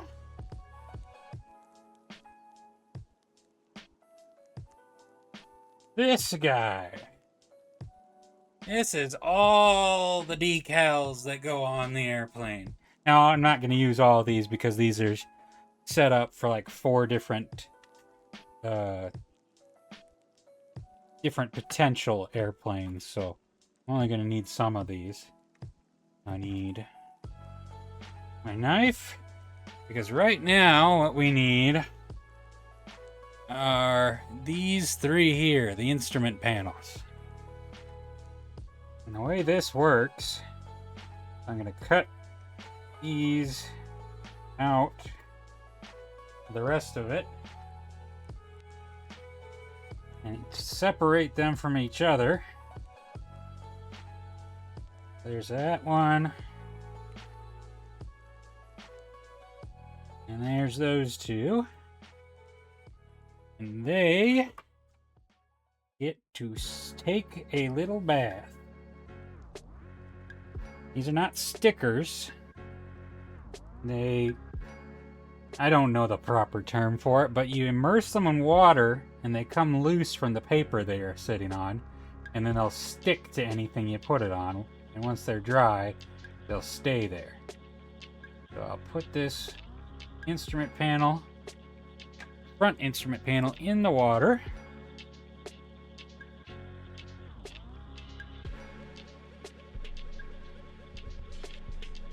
And we'll just give it a moment. And since it's warm water and since it's a small decal, it shouldn't take long at all.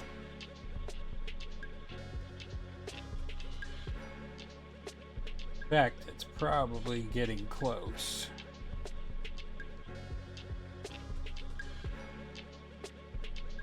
See if I can move it at all.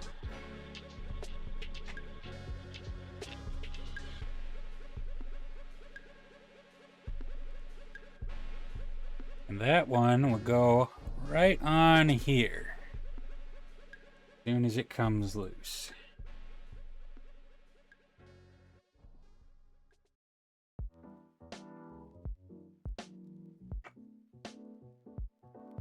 There you are.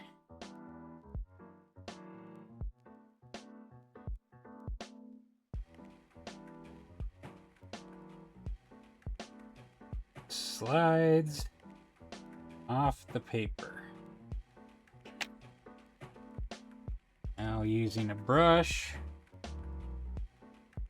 get it into the actual position I I wanted it.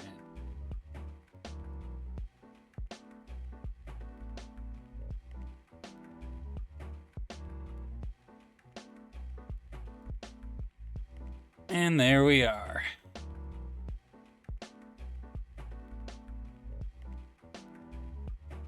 That one will work for that.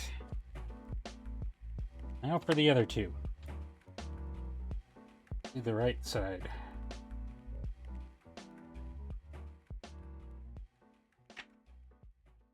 These two will go on cockpit itself.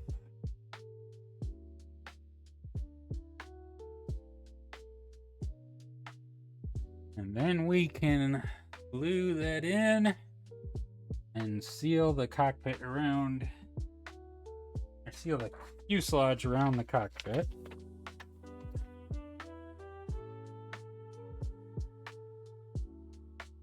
I don't think there's anything else we need to do at that point. The interior.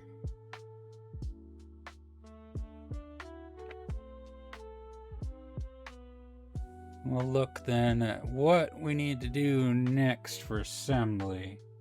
I'm gonna have the landing gear out. That's showing up here as optional. So the interior of the wheelbase need to be painted as well. I'm gonna have the fuselage, or I'm gonna have the canopy closed. That'll make things easier to paint in that regard once it's down. Probably hand paint around the edges of the the cockpit on the exterior. That's gonna be that gray again. We've also got black on here over the top of front control panel. We'll have to do that before we can put the canopy on. Okay, this one should be ready. If you wait too long, they'll just float right off the paper. Yep, it is ready to go.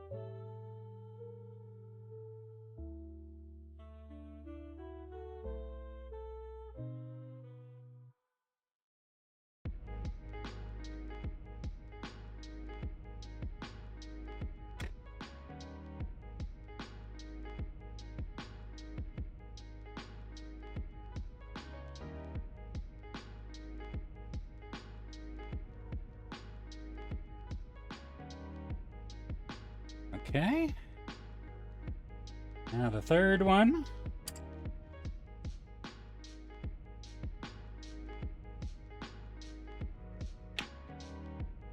That'll just take a moment. Make sure this one is situated nicely.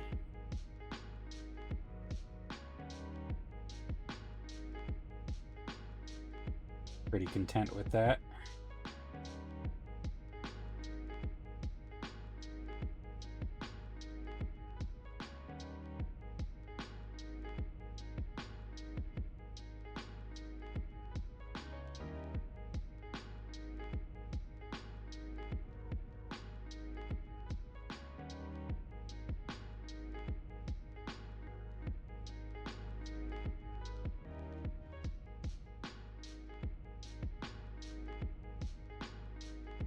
We might try something here.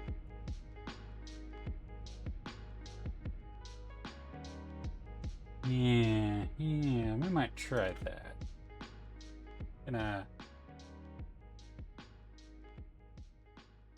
Going to try to paint bits that I need to paint for the interior of the canopy. We'll airbrush that. I need some tape. Oh wait, gonna need to prime it first.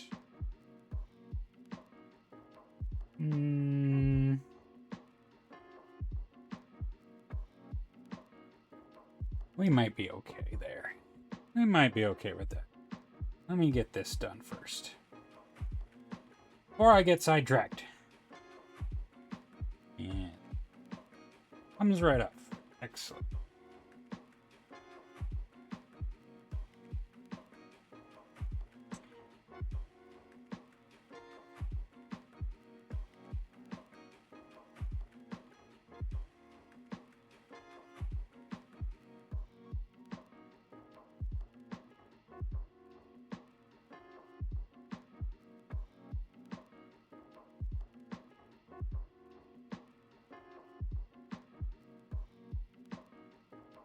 Straighten that out a little bit.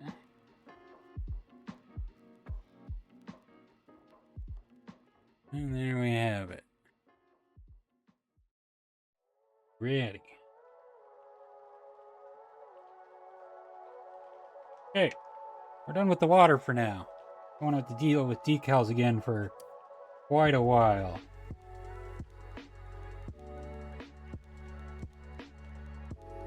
What we're gonna do here, I'm gonna get rid of the water quick. Actually, there, it's done. I forgot for a second that I had a cup full of water. Okay. I go back to the primer for just a moment. Our engine is nice and dry. A little sticky yet, but shoot, be fine. We need that for the canopy. Take these and set them aside so they're out of the way. What I'm gonna do now is do a quick prime on the outside of the cockpit. Very quick. So that we can then paint those interior parts. I don't want to have to accidentally paint over things.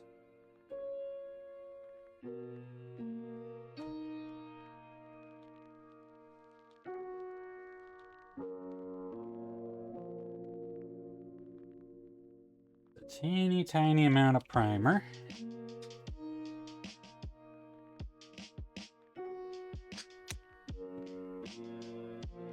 Oops. Keep bumping the camera. Fan and compressor back on.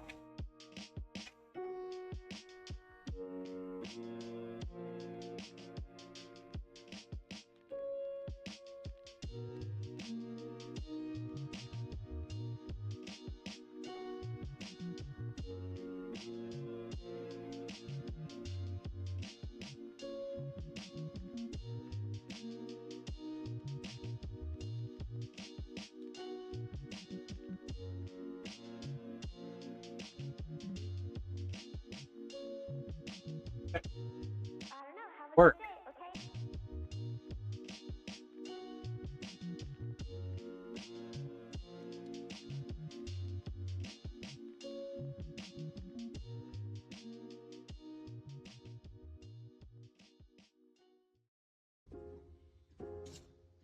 Blow dry these.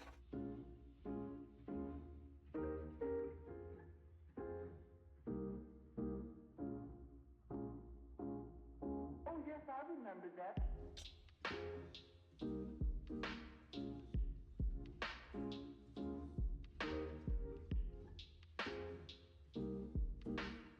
Yeah, that one came out a little blobby. However, it's all getting primed the same primer anyway, so it's fine.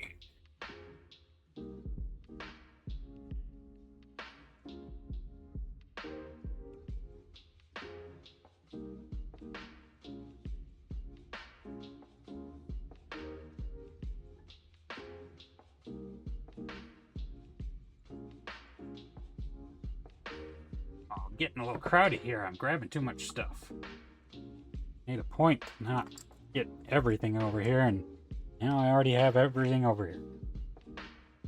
I usually use a different desk. This desk was completely empty, but now it's just full of junk. Okay. Now that came loose. See if we can fix that real quick.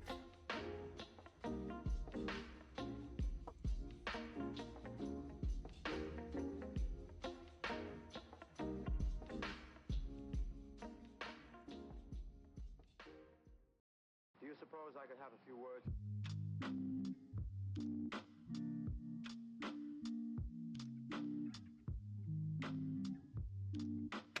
Your proper place, sir. I will not ask you again.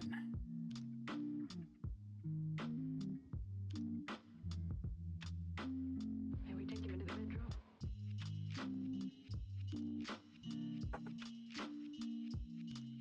Okay. Anything here? I want to get this exterior cockpit painted bright color, or I put the canopy on.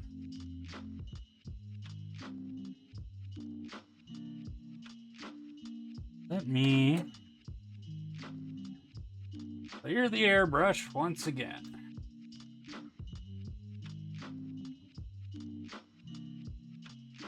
Be right back.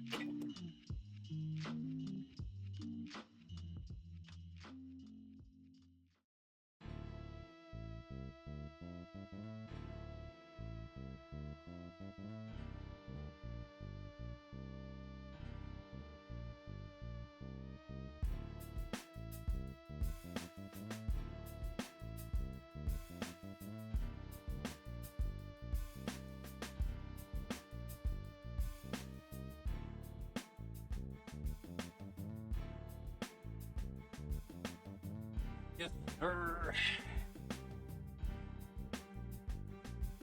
We're doing pretty good, to be honest.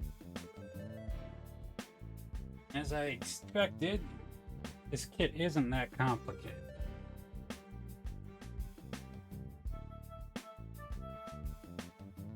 Just being particular about my depth.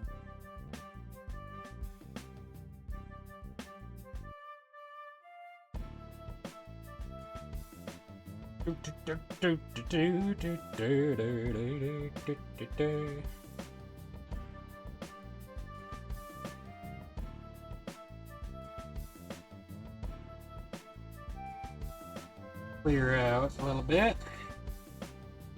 We need this guy. Yes, yes.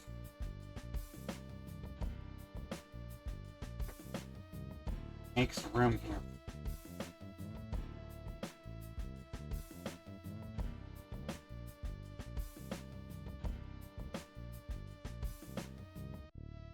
Okay. Do do do do. Do do do do do do do do do do do do. Oh, it's late.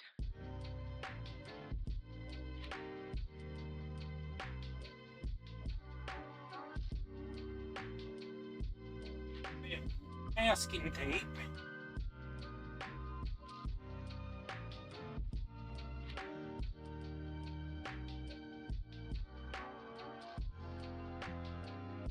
Now, this color of gray is a slightly darker color of gray than what's going to be on the exterior. So I'm going to put a little bit of tape around here. I don't want it to just be slightly darker. We'll paint over it, but it would just look darker. So I'm gonna get a larger piece of tape to go around that.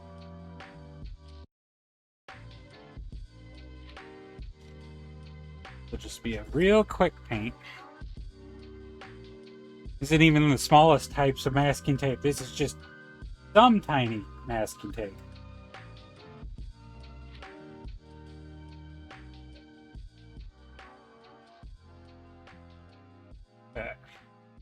Now we get the big tape.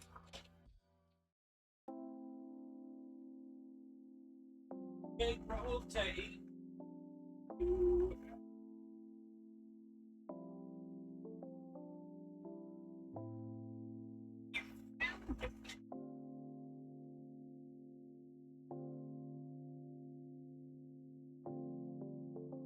Big old blue painter's tape.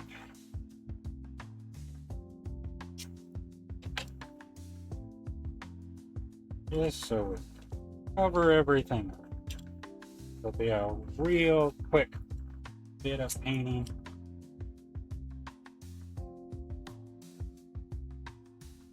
I don't care about that part.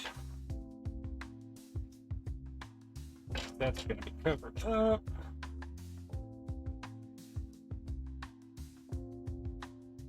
Okay, that part's ready.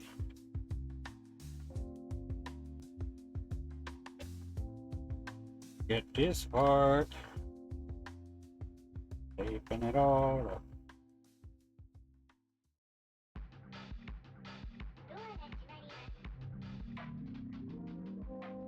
And let's do one more piece real quick. Don't want to overshoot and accidentally get everything gray. Oh my god, you would see it. It would be gray. We can't have that. Can't have gray on gray. It'd be dark gray instead of aircraft gray or whatever the hell that was.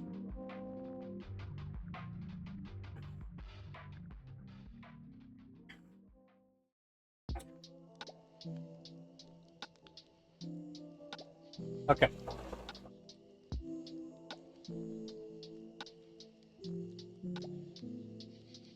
Hello.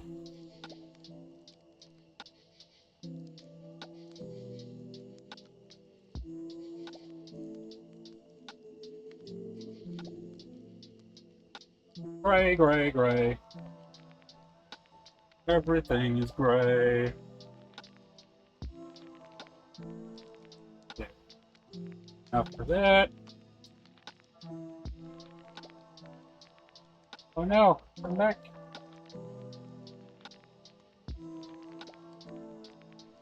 Disaster is unfolding. I hardly know how. We were just being too selfish. Indeed, a disaster.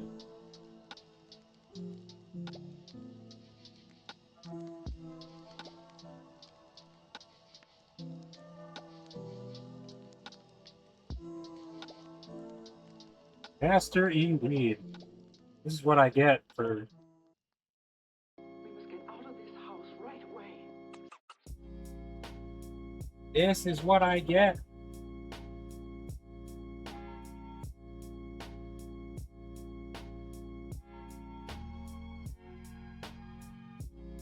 I have reaped what I have sown.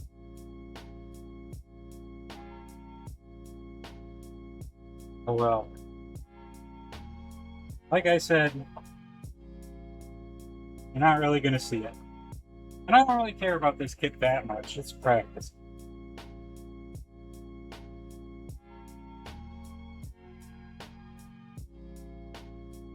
Yeah. That is done.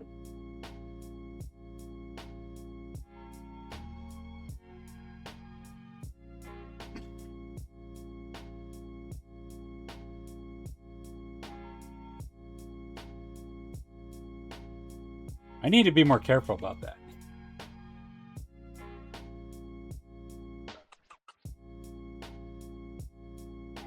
Yeah. Kind of screwed up and the decal got caught on the tape. Oops.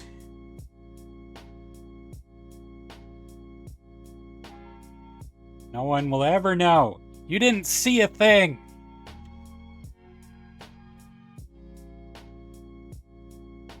Right back.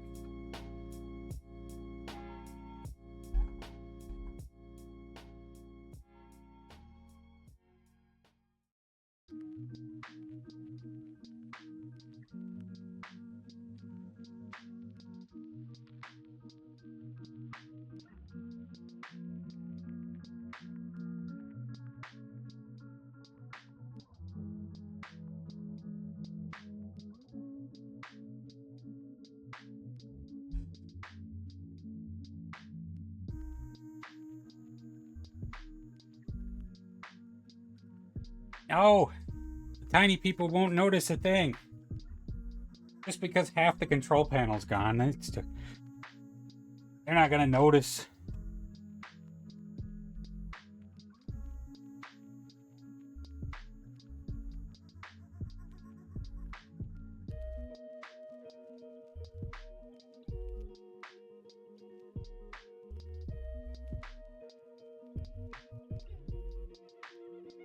Set you aside. There's one last thing I want to do with this. But it's going to require this paint to dry one last time.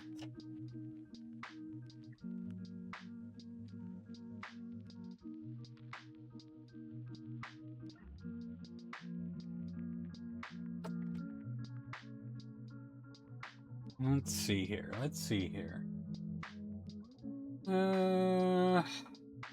Can just do.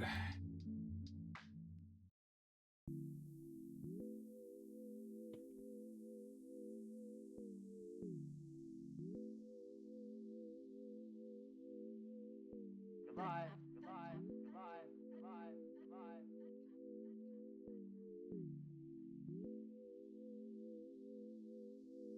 Goodbye.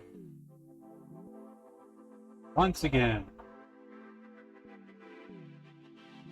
we need a little bit of black. Gonna require a little bit more masking.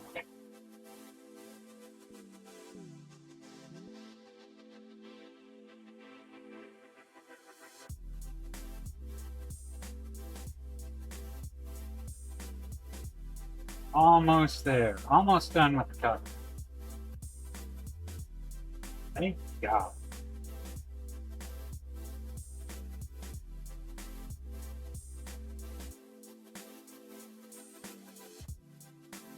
Okay. That'll do.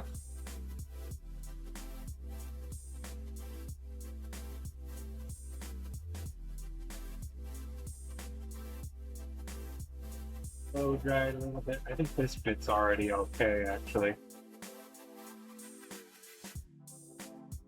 So, switch gears again. Why don't we set you someplace safe? Then we hit the black again. The masking tape.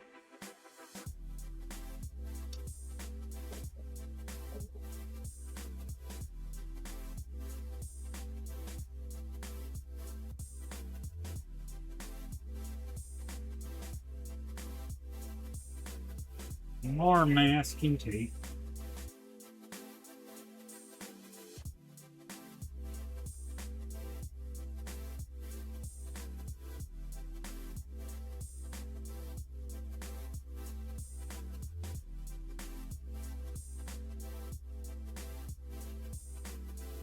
Just take a few more pieces here.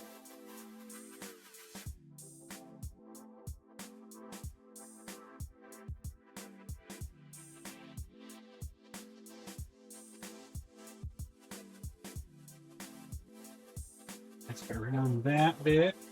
And that's it. That's all that needs to be black.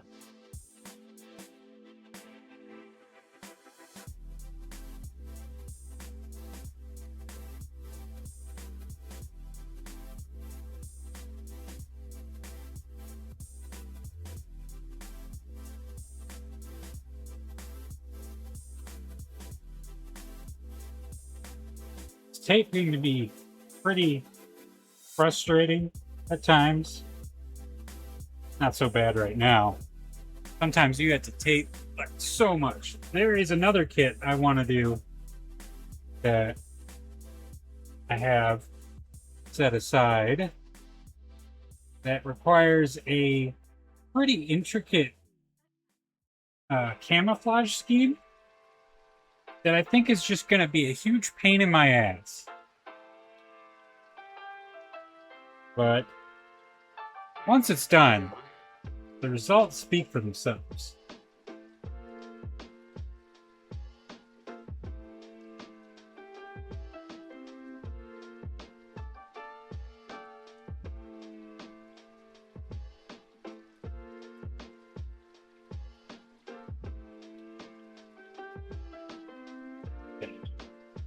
just a little bit of black paint, so I think we'll be okay.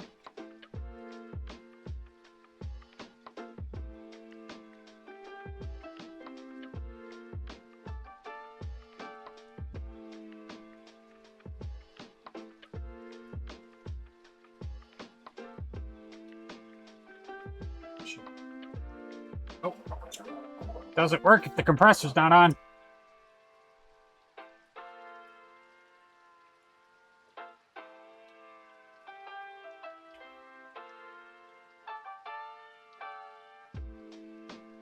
Oh.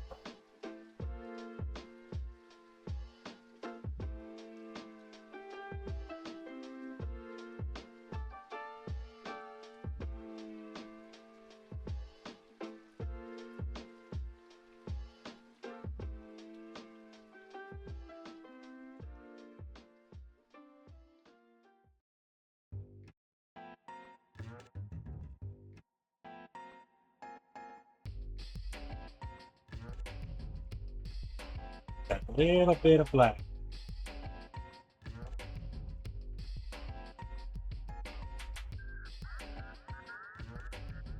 Yeah, that'll work. I might touch it up with a brush later if I need to.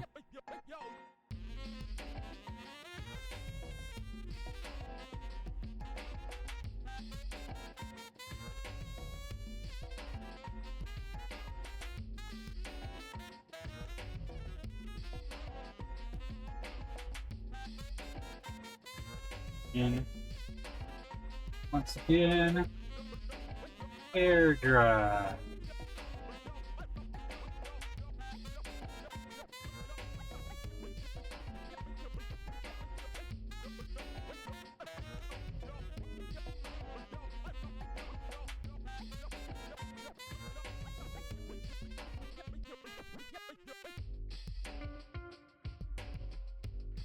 Okay.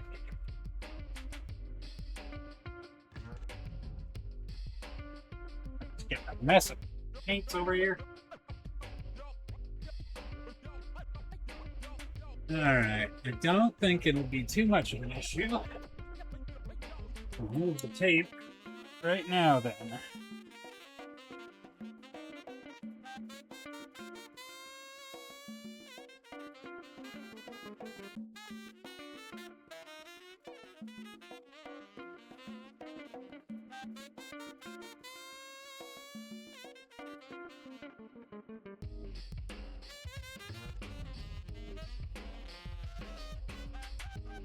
Yeah, might need a tiny bit of touch up on that. I think otherwise it's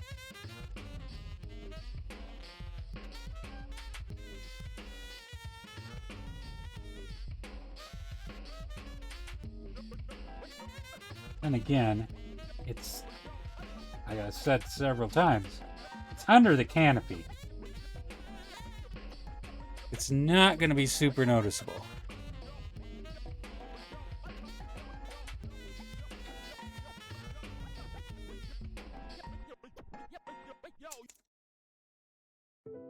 Okay.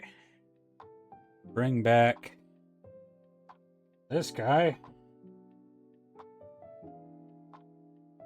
And yeah, it's going to be hidden by the canopy.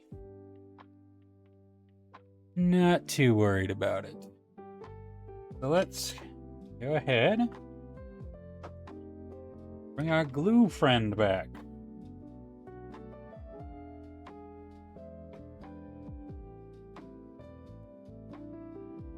A little bit there, I think, is all I really need on this side.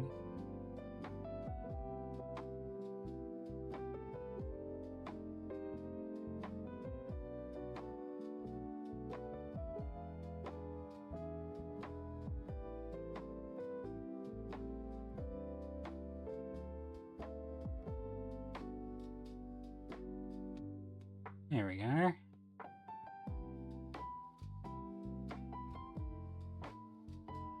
He's sitting there. Now, before I put the other half on, let me make sure I'm not forgetting something.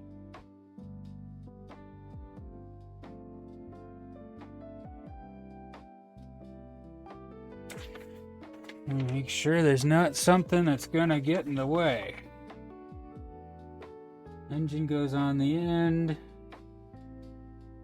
Oh, looks like that's it. The engine just goes on, so it won't be a problem. We'll leave the engine off until we've done painting the rest of the exterior. So, we are good to put these two parts together.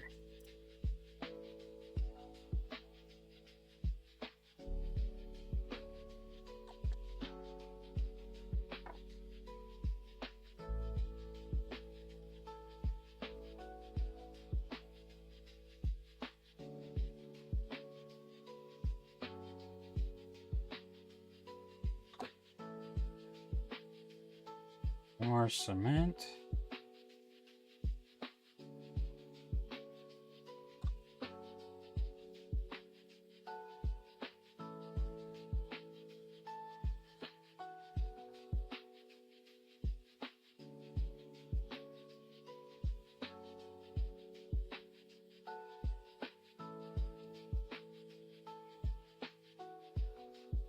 Okay. Starting to look like something.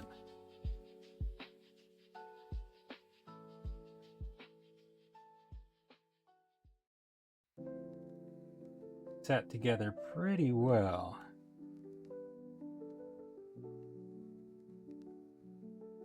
Yeah, a little bit of that control panel came off, but that's okay.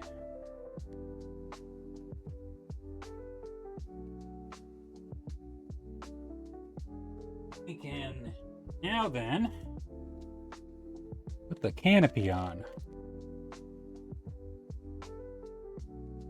What I'm going to do, glue the canopy down and tape over the parts I want to remain clear so that we can paint the parts that are not to remain clear.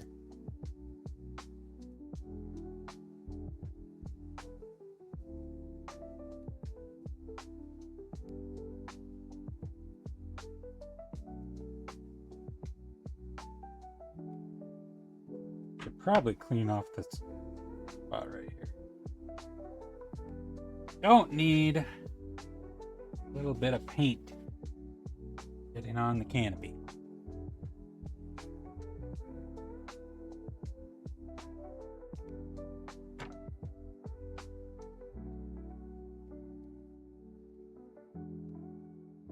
Anything else that goes to the canopy?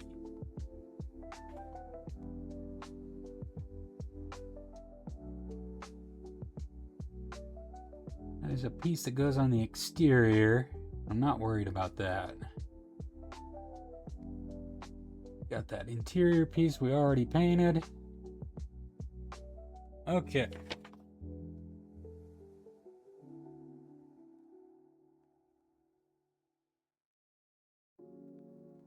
So this guy goes on there. This way. Okay.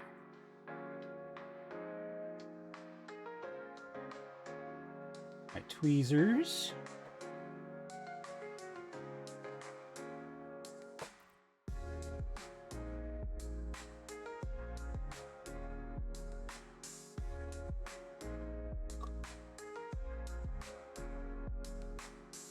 Very carefully here.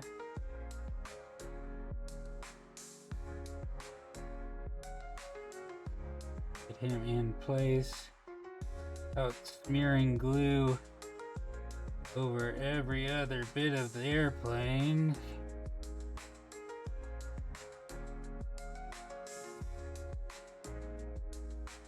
There we go.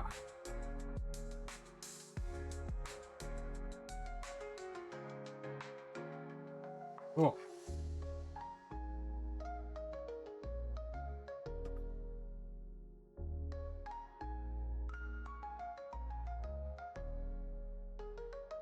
And the forward part of the canopy.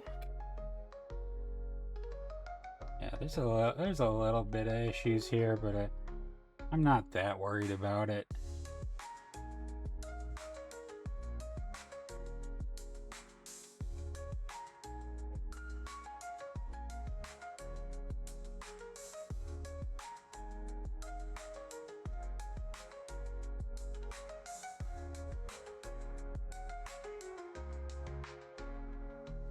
There he goes.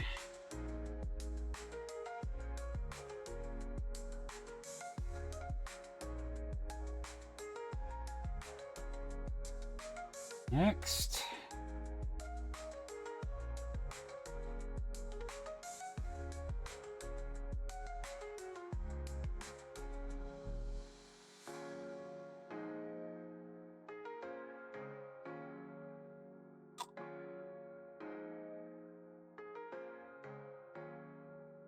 Slide this piece into place. All right. Canopy is on. We got a little bit of glue in there, but I think it's going to get painted over anyway. It's all in your mind.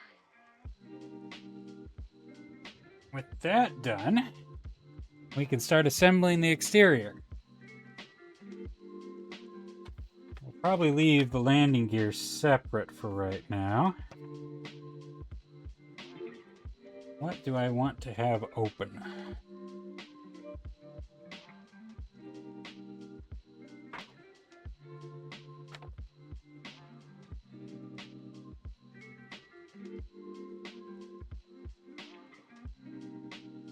Nose cone. Nose cone gets painted black or white. Which one is this? Which one was I gonna do? Black. I'm intending to do this top one here.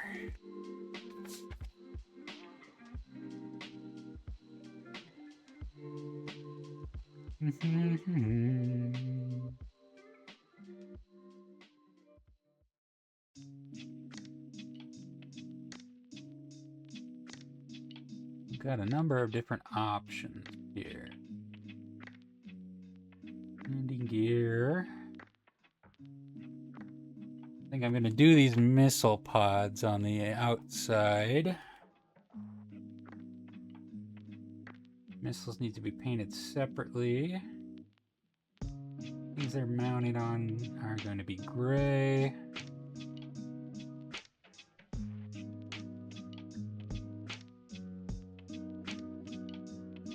Let's set this right here for right now. Start cutting off pieces that we need.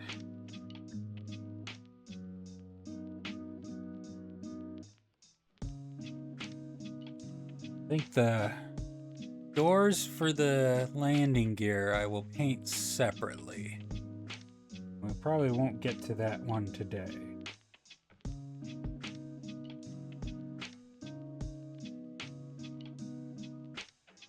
Need these.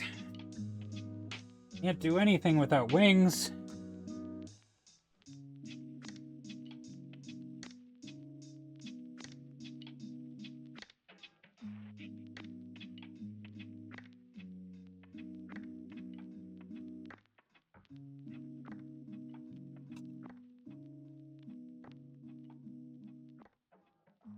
In a wing assembly.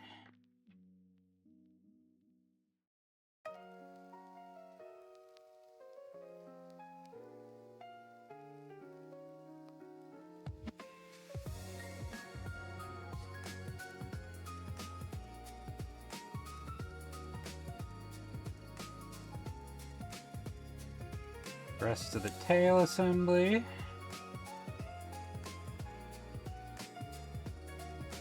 And we're done with that sprue. So everything else here.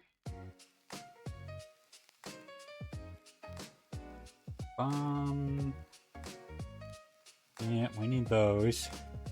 We need those. We need those.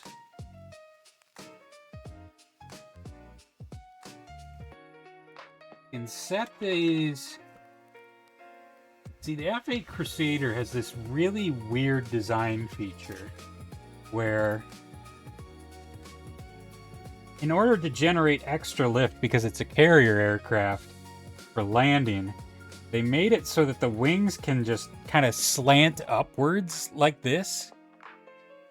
I think I'm just going to have mine set down. So we can probably put the wings on right now. before we do, the bomb racks go on the bottom of the wings, but nothing else does.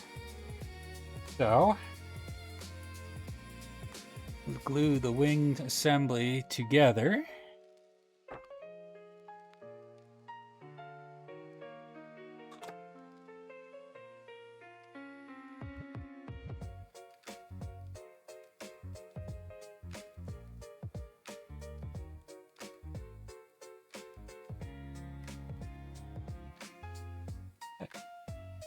There it is. Wings. Wings go on airplane.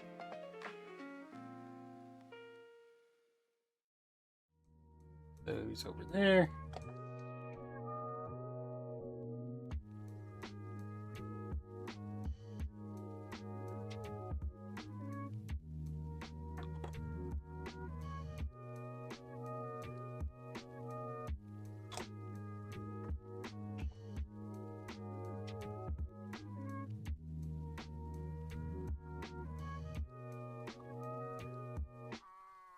Wings go on. Before I can do that, though, there's a little bit of plastic that doesn't want to play fair.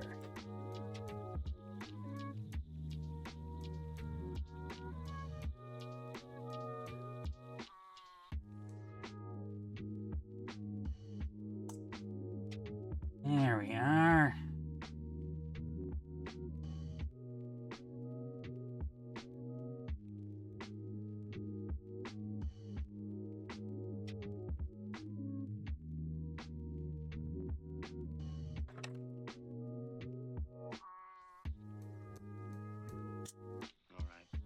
There we are.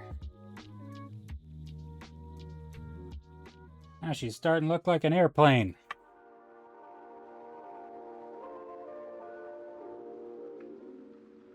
It's on the tail.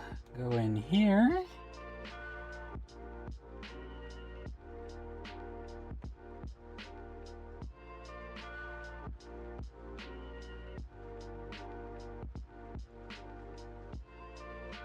Is there right side up or wrong side up? What is it? Look the same either way.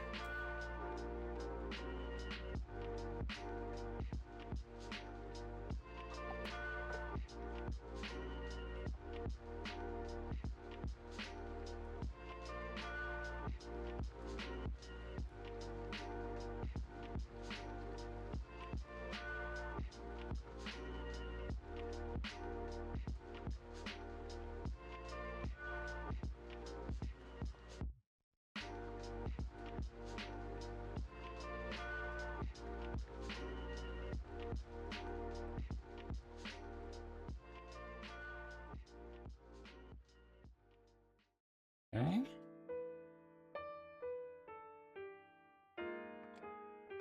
The engine might be a jerk and not like to go in between these, but just have to deal with that.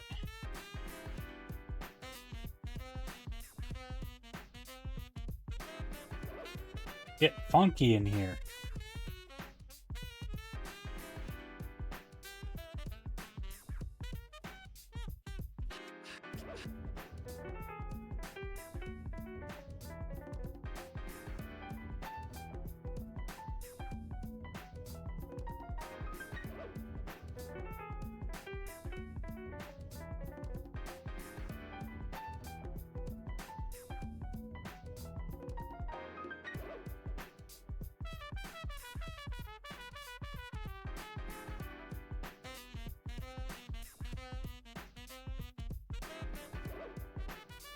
Hold those level just a second so the glue can set.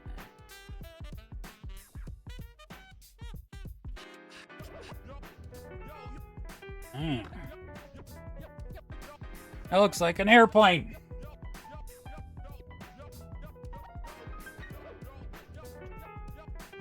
She still needs some stuff though.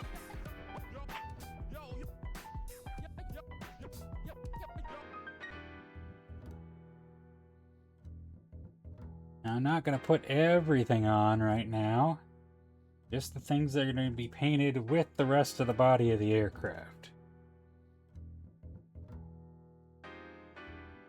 Got a bunch of Sidewinder missiles right here. For example, they are not going to be painted the same color. So they're going to be put on separately.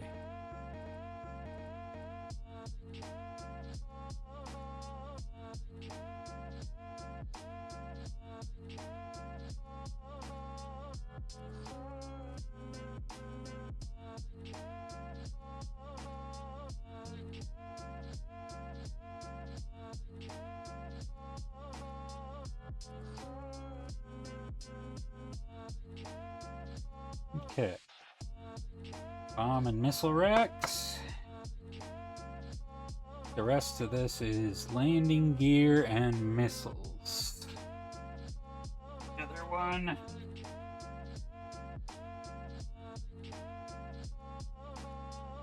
This is the nose cone, bombs, and landing gear doors. That.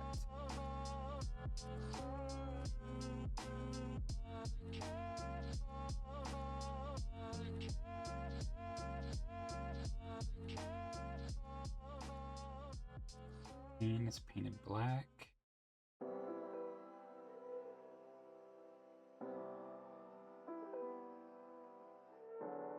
Tail hook.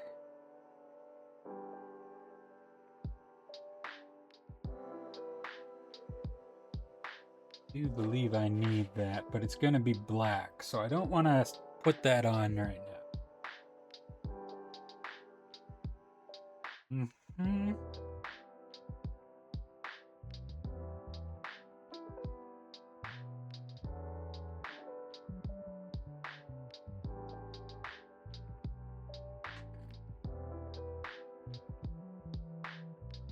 Missile racks.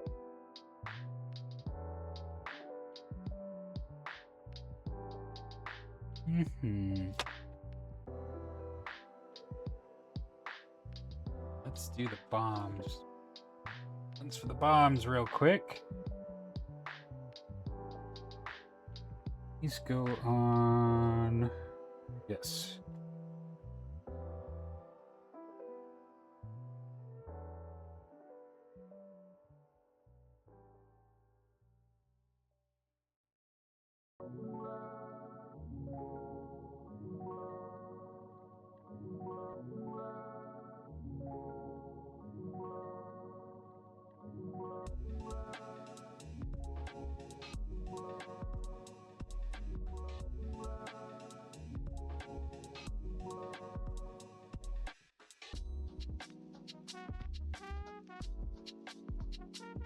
That for a moment.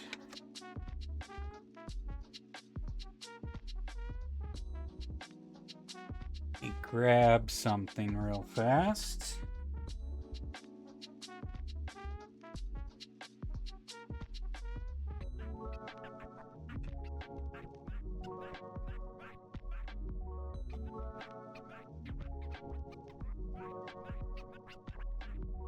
For the sake of keeping things separated, I'm gonna put all things that are gonna be painted separately in there. So let me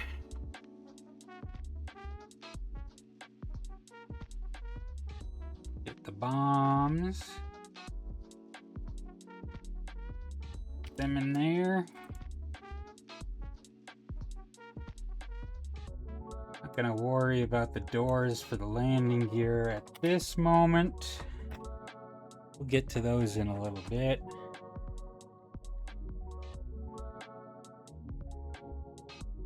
And then our missiles.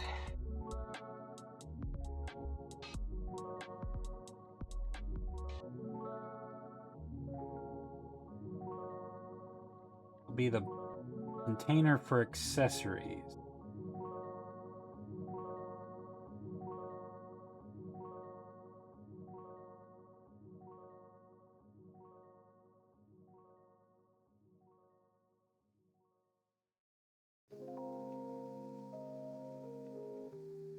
Okay.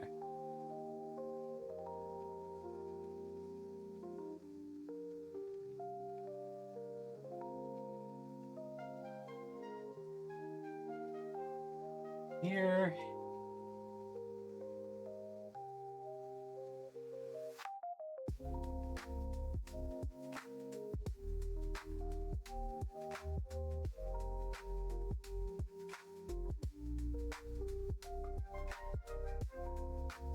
Rack might not want to stay where it's supposed to. Grab the other one.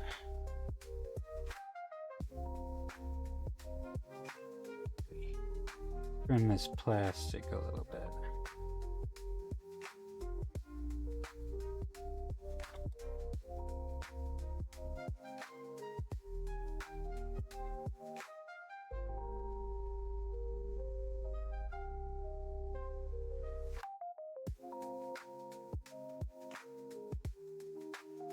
Okay.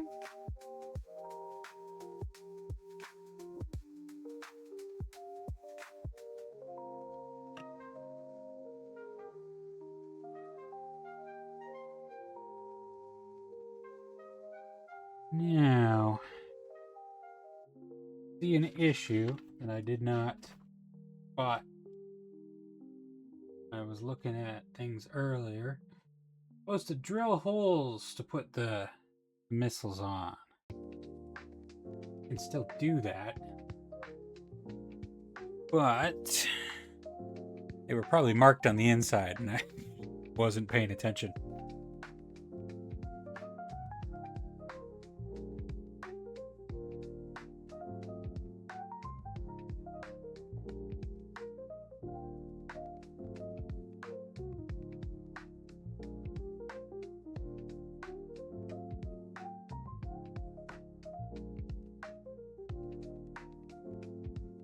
See, will this bit be sufficient?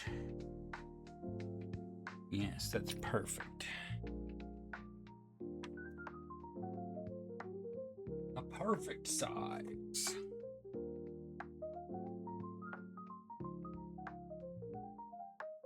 I might be able to just kind of wing it.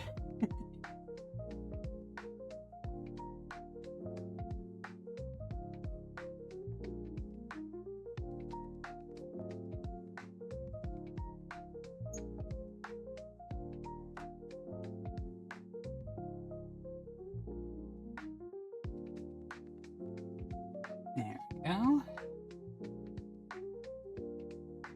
And then the next one, have it about there.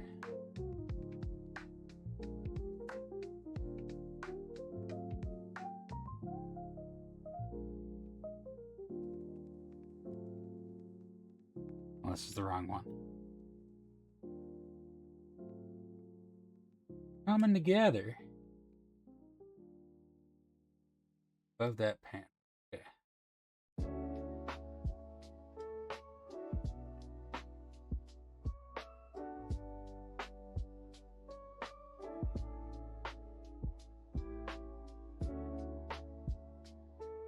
Yeah.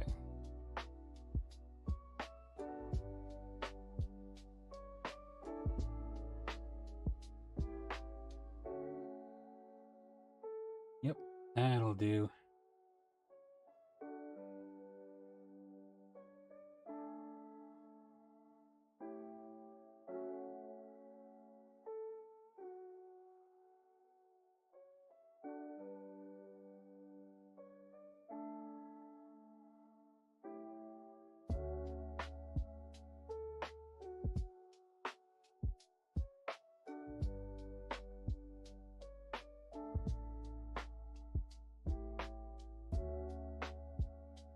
Yeah, just like that.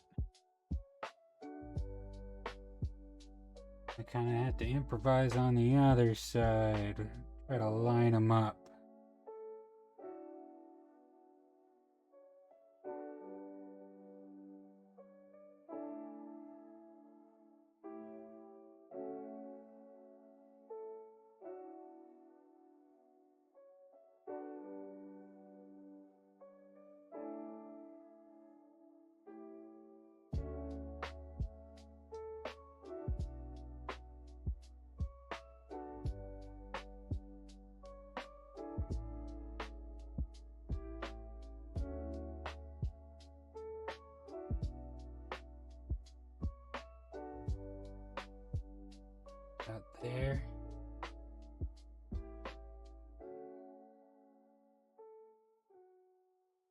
Just ahead of it.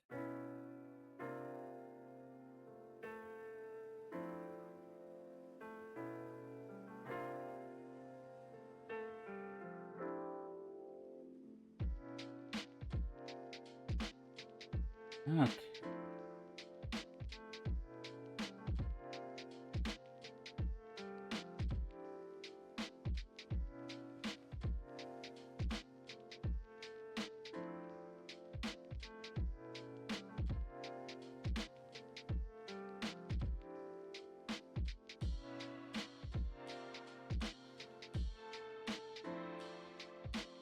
Probably help if I use the tweezers.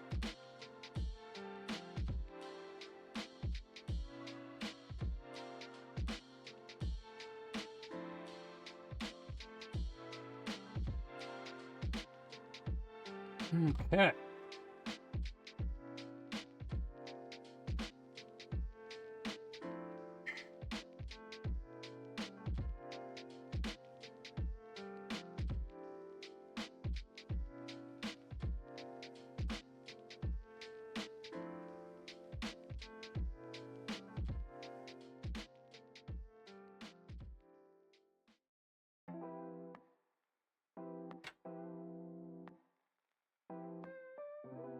Well, that's my own fault. Then.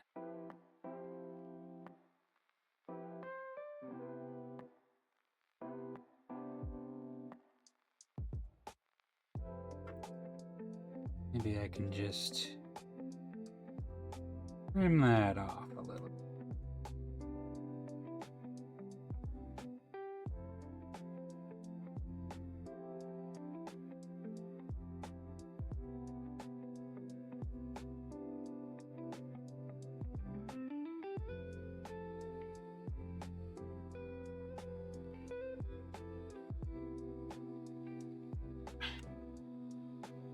They're not perfect, but that's my own fault for not paying enough attention.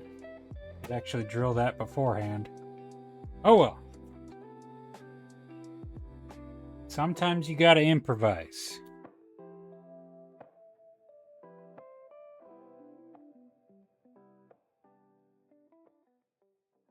Okay.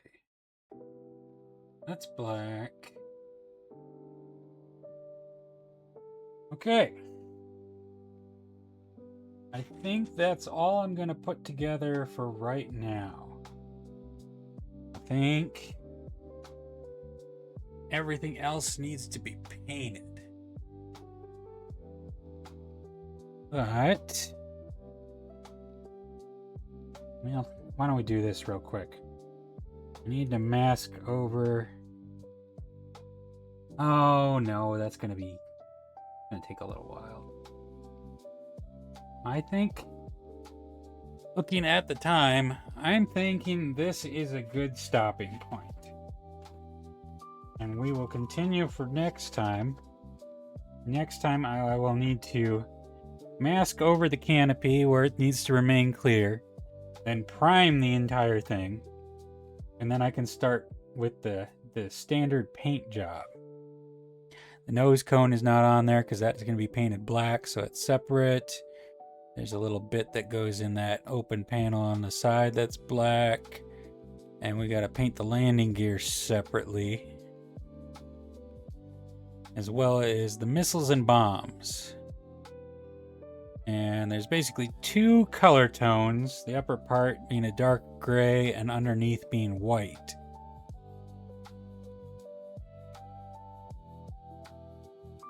But yeah, I think this will be a stopping point, and I'll let the glue dry and everything like that. And next time we work on this, we will work on the painting.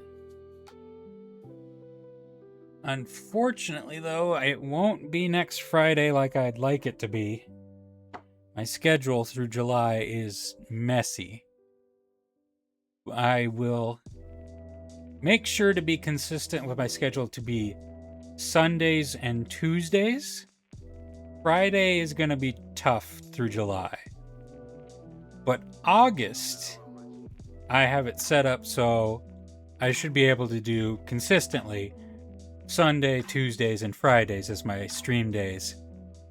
With my intention being Sundays being long form games like Valkyria Chronicles, Tuesdays being shorter games, and Fridays I'm going to work on models. I might add some stuff here and there, but that's the general plan, I think, going forward. So, my next stream will be Sunday, and we'll be back to Valkyria Chronicles.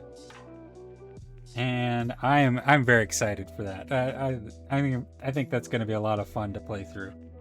And I think I'm already planning. I'm thinking like after that, I might do Fire Emblem, one of the Fire Emblems, and at some point I want to do Valkyria Chronicles 4, which I also have and like very much. But general ideas going forward.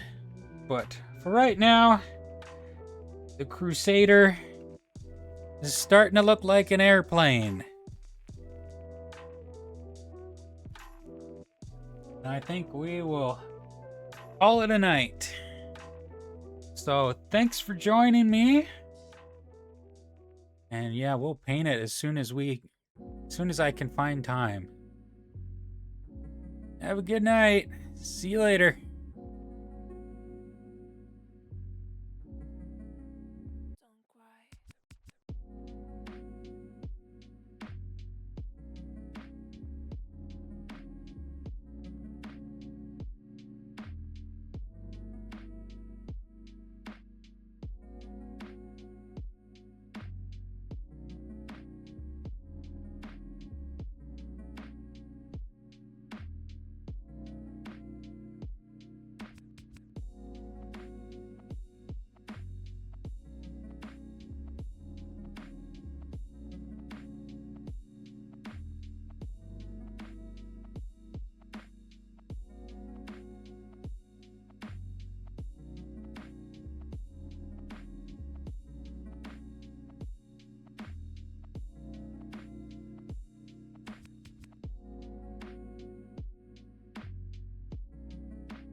But remember,